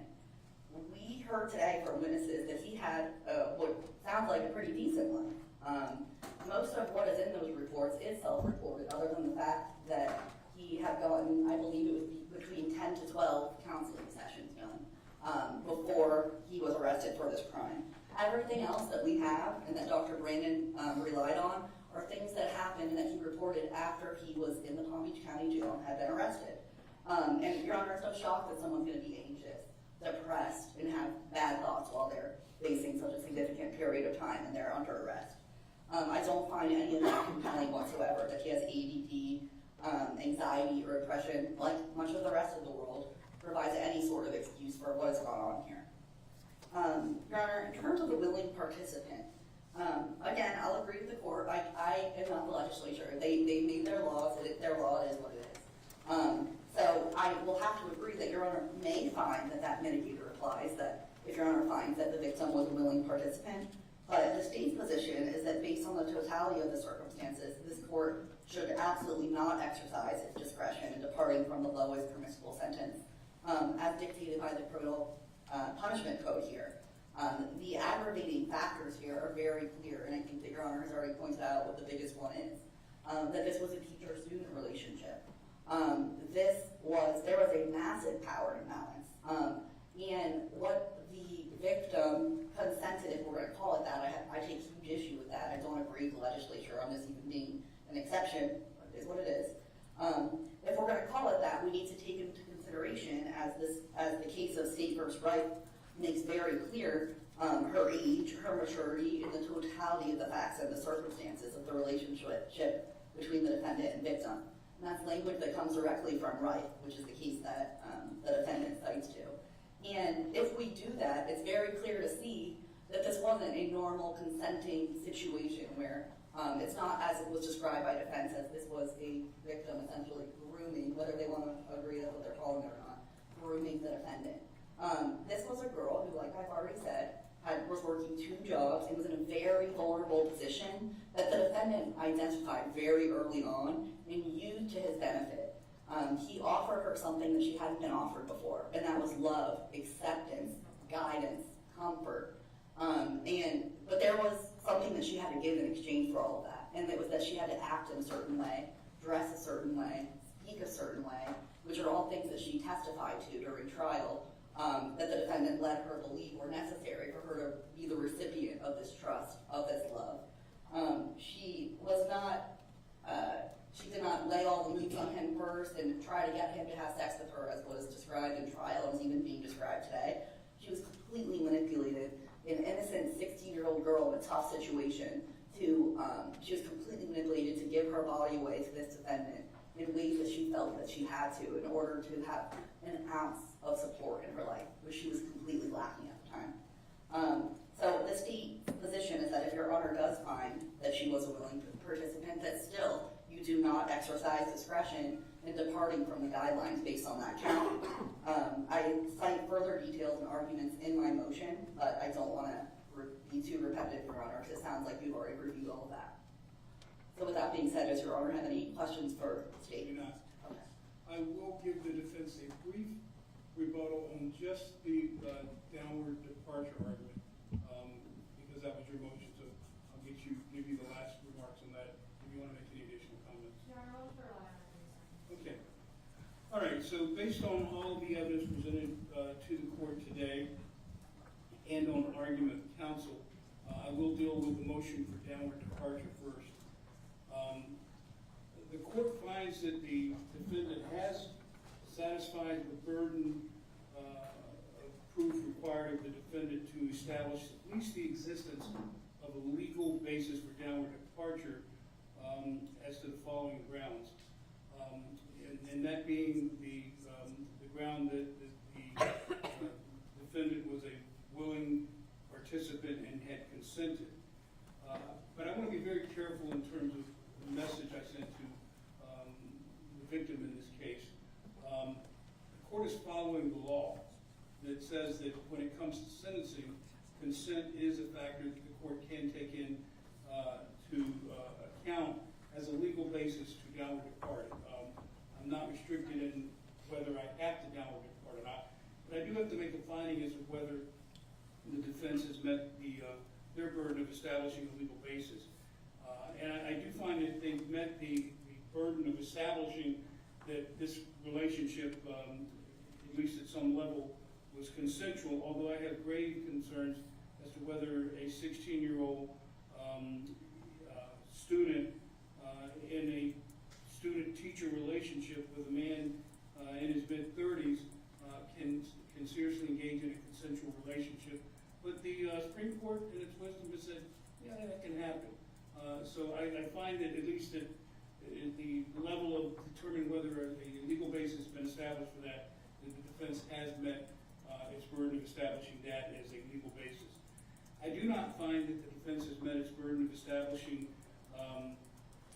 the other item of being a legal basis for mitigation, being that this was an unsophisticated, isolated event, and that there's been remorse. First of all, I do not find it to have been unsophisticated at all.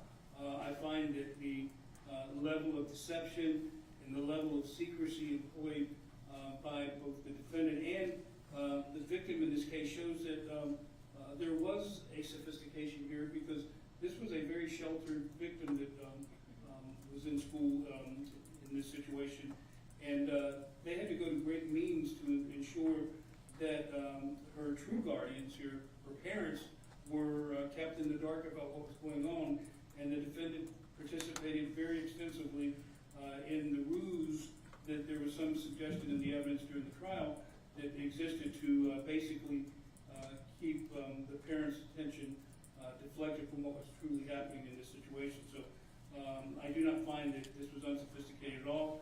Maybe giving the defendant some benefit of consideration in terms of the argument, the fact that he got called ultimately because he got careless in trying to protect the secret that he was engaged in, that might have existed, but that does not change this very sophisticated nature of the emotional attachment that the defendant nurtured, and I will use the word grew because with this power dynamic here, I don't know any other way but to describe it.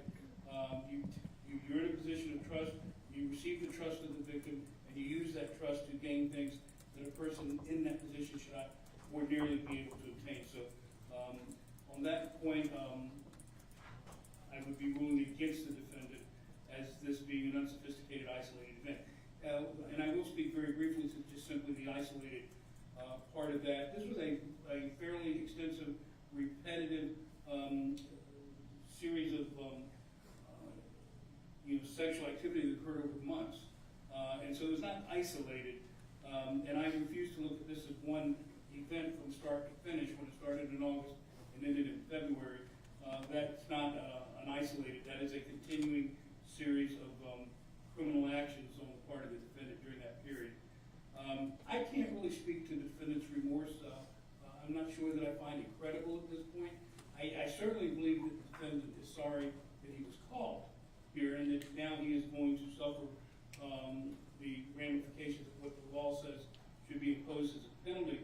But and he did apologize to, or he said to the victim that he never intended this to be a nefarious thing or had any ill feelings about it. But I don't know that I heard a truly full-throated apology to the victim for the acts themselves, which should have never occurred.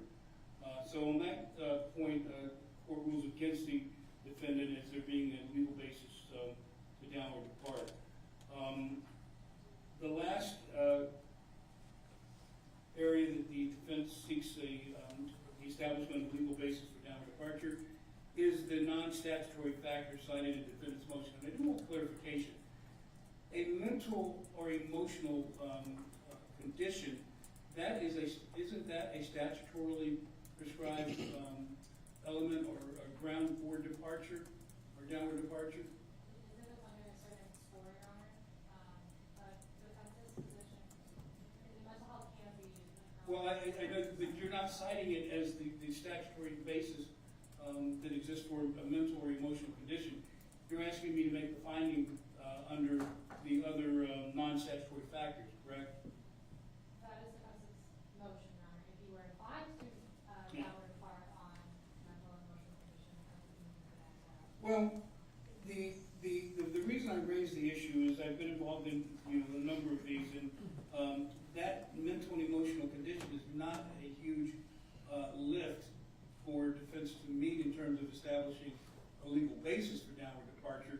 It's still a heavy lift, depending on the facts, or potentially a heavy lift as to whether the court actually downward departs. But I wanted to be clear that I'm ruling on the right statutory point that you're making here, and is it the non-statutory factors, and you're asking me to consider the mental and emotional condition and the opinion of Dr. Brandon in that context, or are you asking me to make a separate finding that based on Dr. Brandon's conclusions that you have met the burden of establishing by a preponderance of the evidence that the defendant suffers from a mental and emotional condition? Your Honor, if you would allow me to move forward amendments for that ground for downward departure, defense would be asking for that. If not, we're asking for it to be under the non-enumerated Okay. consideration. What's the state's position on that point? And you know the point, the element I'm talking about, right? Yes, I understand, and I addressed it with the non-statutory factors, because that's where it was addressed in the defense motion, it's unusual, so that's why I addressed it that way.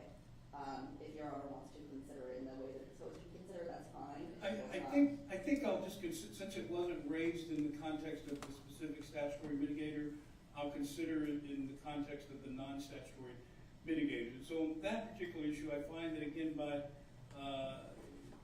the burden that's on the defense to establish a basis under the non-statutory factors when I consider just the mental and emotional condition, based solely on the unrebutted testimony of Dr. Brandon, I find they've met the burden of establishing a legal basis under the non-statutory factors related to his testimony regarding the mental and emotional condition that he has opined here. So what that means is that there are two factors that the court could look to as a statutory or legal basis for downward departure. So the defense has met their burden of at least giving the court the option of downward departing based on two grounds that I've just talked about. So now, obviously, the elephant in the room, the bigger question is, based on the facts and circumstances of this case and the totality of the circumstances that I'm addressing, the question is whether I should exercise my discretion to downward depart. In this particular instance, because I've already mentioned some of the concerns I have, this is the case, the type of case that every parent who sends their children off to school hears, and that is that you send your children to a position of safety, at least perceived safety, and you commend them to the supervision and care of people that are supposed to be trusted people and in positions of power. And so when I look at the totality of the circumstances here, because not every case of an adult having sex with a minor has the same dynamics that this case has. And this case has dynamics that are particularly concerning to the court when it comes to the exercise of my discretion or not to downward depart.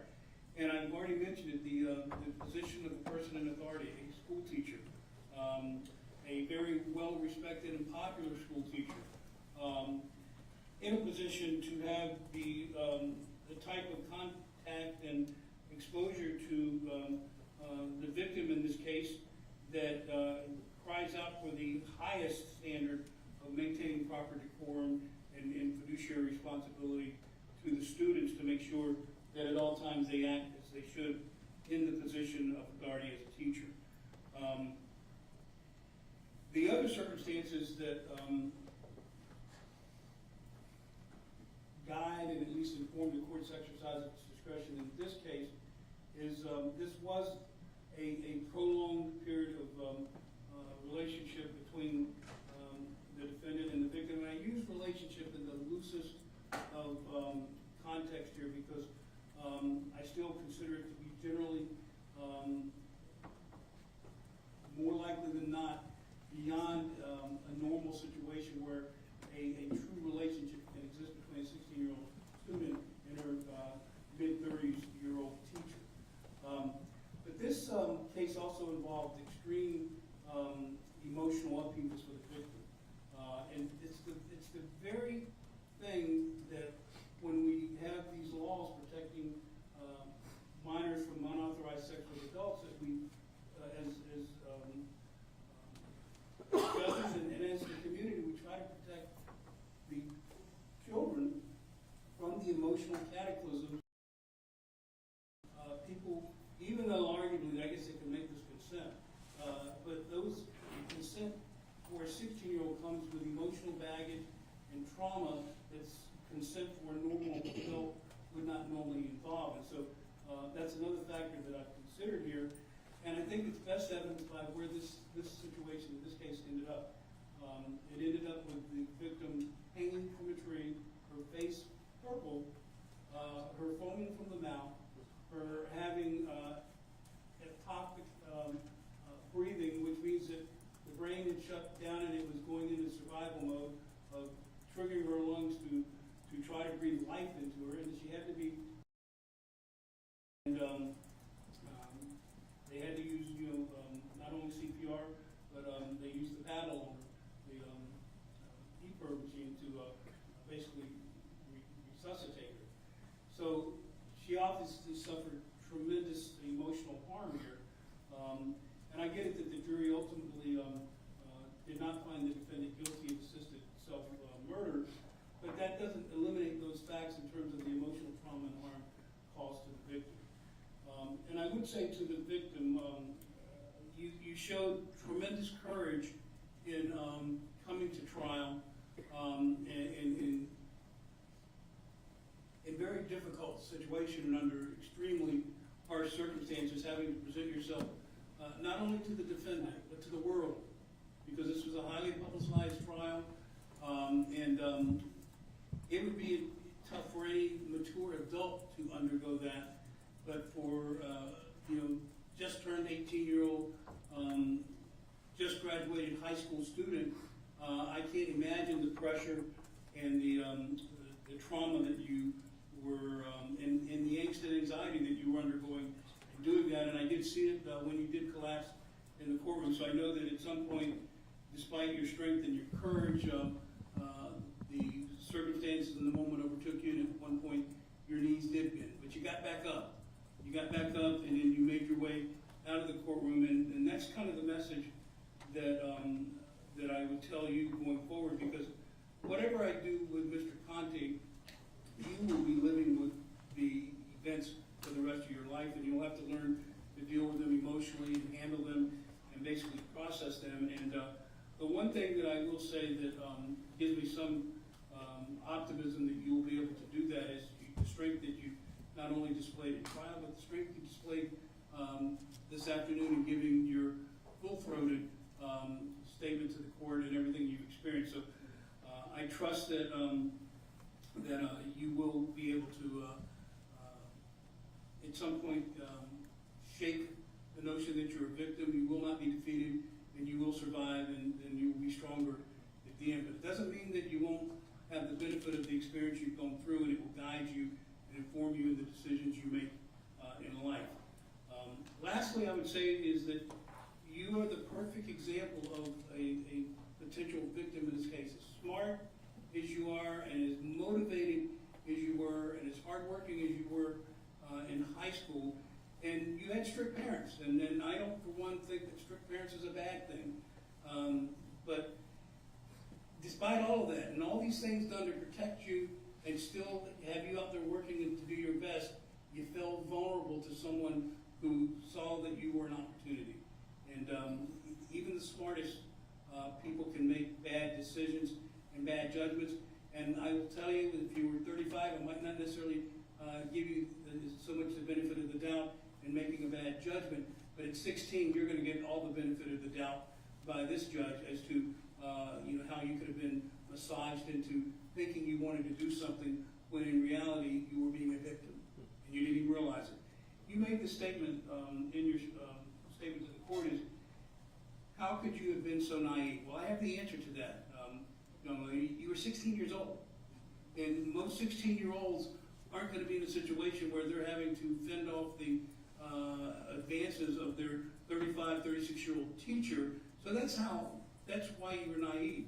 You were put in a position that no 16-year-old should ever have to be put in. And again, I hope that you will be able to overcome it, and I have some confidence that you will. So, with all of that being said, I am going to exercise my discretion under the totality of the circumstances not to downward depart. I find the best exercise of the court's discretion here is to impose a sentence that at least reflects the guideline sentence in this matter. So, my sentence is going to be as follows. On count 1, I'm sentencing the defendant to 25 years in the Department of Corrections. I'm sentencing the defendant to 10 years in the Department of Corrections. On count 2, to run consecutive to count 1.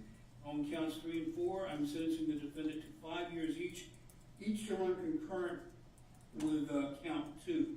So that'll be a total of 35 years in the Department of Corrections with credit for time served of 540 days. The 35 years is to be followed by 10 years of probation. And the probation will be required as follows, the terms and conditions. In picking up on the, let me get it in front of me, the recommendation of Dr. Brandon in this case, if the defendant were released, I would require that the defendant participate in weekly sexual offender rehabilitation groups while he is on probation. I'll also require that he undergo a weekly individual counseling and be required to perform any treatment that is recommended in connection with counseling for his emotional distress. And it may be that in 35 years he won't have any more emotional distress, but he will be required to undergo an evaluation to see if continued treatment and assessment is necessary. Madam Clerk, what are the court costs in this matter? $3,294. I'm assuming the defense wants that reduced to a judgment. Is that correct?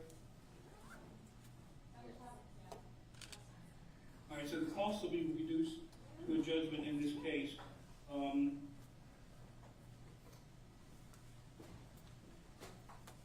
Is the state clear on what the court has ordered? Yes, Your Honor. I just looked in probation, however, and they're seeking some clarification as to whether that's sex offender probation. It is sex offender probation. And I have to be careful because I can't add the 10 years to count 1 because I've gone with 25 years. So the way I'll do it is 5 years of probation up to a total of 30 on count 1 and an additional 5 years of probation at the conclusion, it'll be at the conclusion of all the sentencing. That would be applicable to count 2 to run consecutive. And I won't order additional probation on counts 3 and 4. I think I've covered everything I need to cover. I did ask about the designation that the state was seeking. Hasn't there already been an order entered designating the defendant as sexual predator, or was that done? Does that need to be done now? I think it needs to be done now. I have a copy of it. I also have a copy of the score sheet. I'll approach now. All right, if you could. I think we did that after trial. That's what I thought, but can you? You did the offender. It was an offender, and I believe there was an objection to it being a predator order at the time, and we looked into it. Now we brought the correct order. So previously designated sexual offender, state is requesting sexual predator designation, and just tell me what the legal basis is for your reliance on that designation. First of all, is it mandatory? I think it may be mandatory. It's mandatory, and that's because this is the first 3 felonies that he was convicted of, first 3 felonies, and along with the fact that it's unlawful sexual activity with a minor. Ms. Bulmer, do you take any issue that, having seen the statute, that at this point it's a mandatory designation? I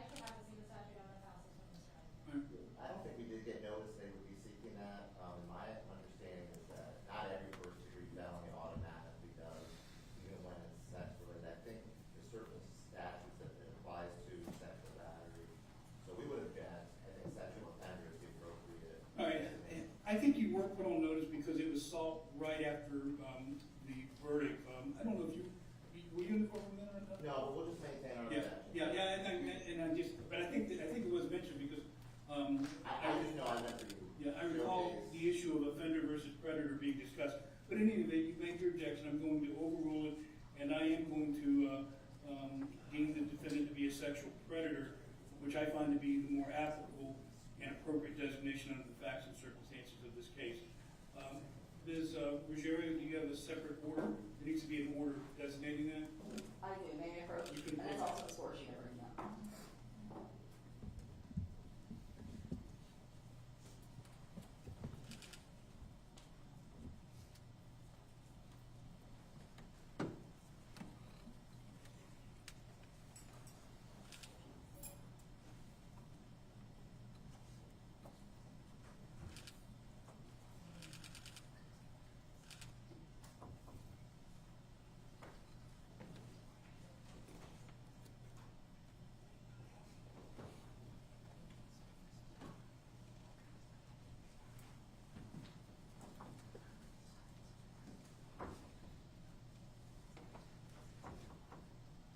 Your Honor, I did think of one more thing actually that would need to be addressed. That's Okay.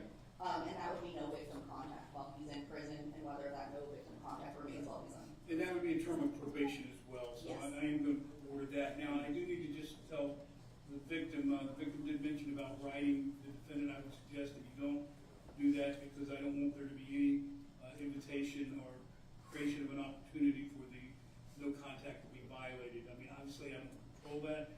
I can only control the defendant in terms of the response, but my strong advice to you would be not to reach out and contact him while this sentence is pending. And you'll be close to an old woman by the time this sentence is over, so that's a long time. So I would just tell you, if you get the desire, take a deep breath, speak with someone, and pull back from contacting the defendant, because I don't want there to be any contact here. All right, that concludes the court's sentencing in this matter. Mr. Conti, I will tell you, this was not an easy case to sit through as the trial judge, and not an easy case to listen to factually, especially those text messages. I don't have ill will to you. I wish you the best. I do believe at some level, maybe you're sorry for what has occurred, but you have reached the most important of all relationships out there in terms of how parents entrust their kids to adults, and that is the teacher-student relationship. And so that informs at least the court as to why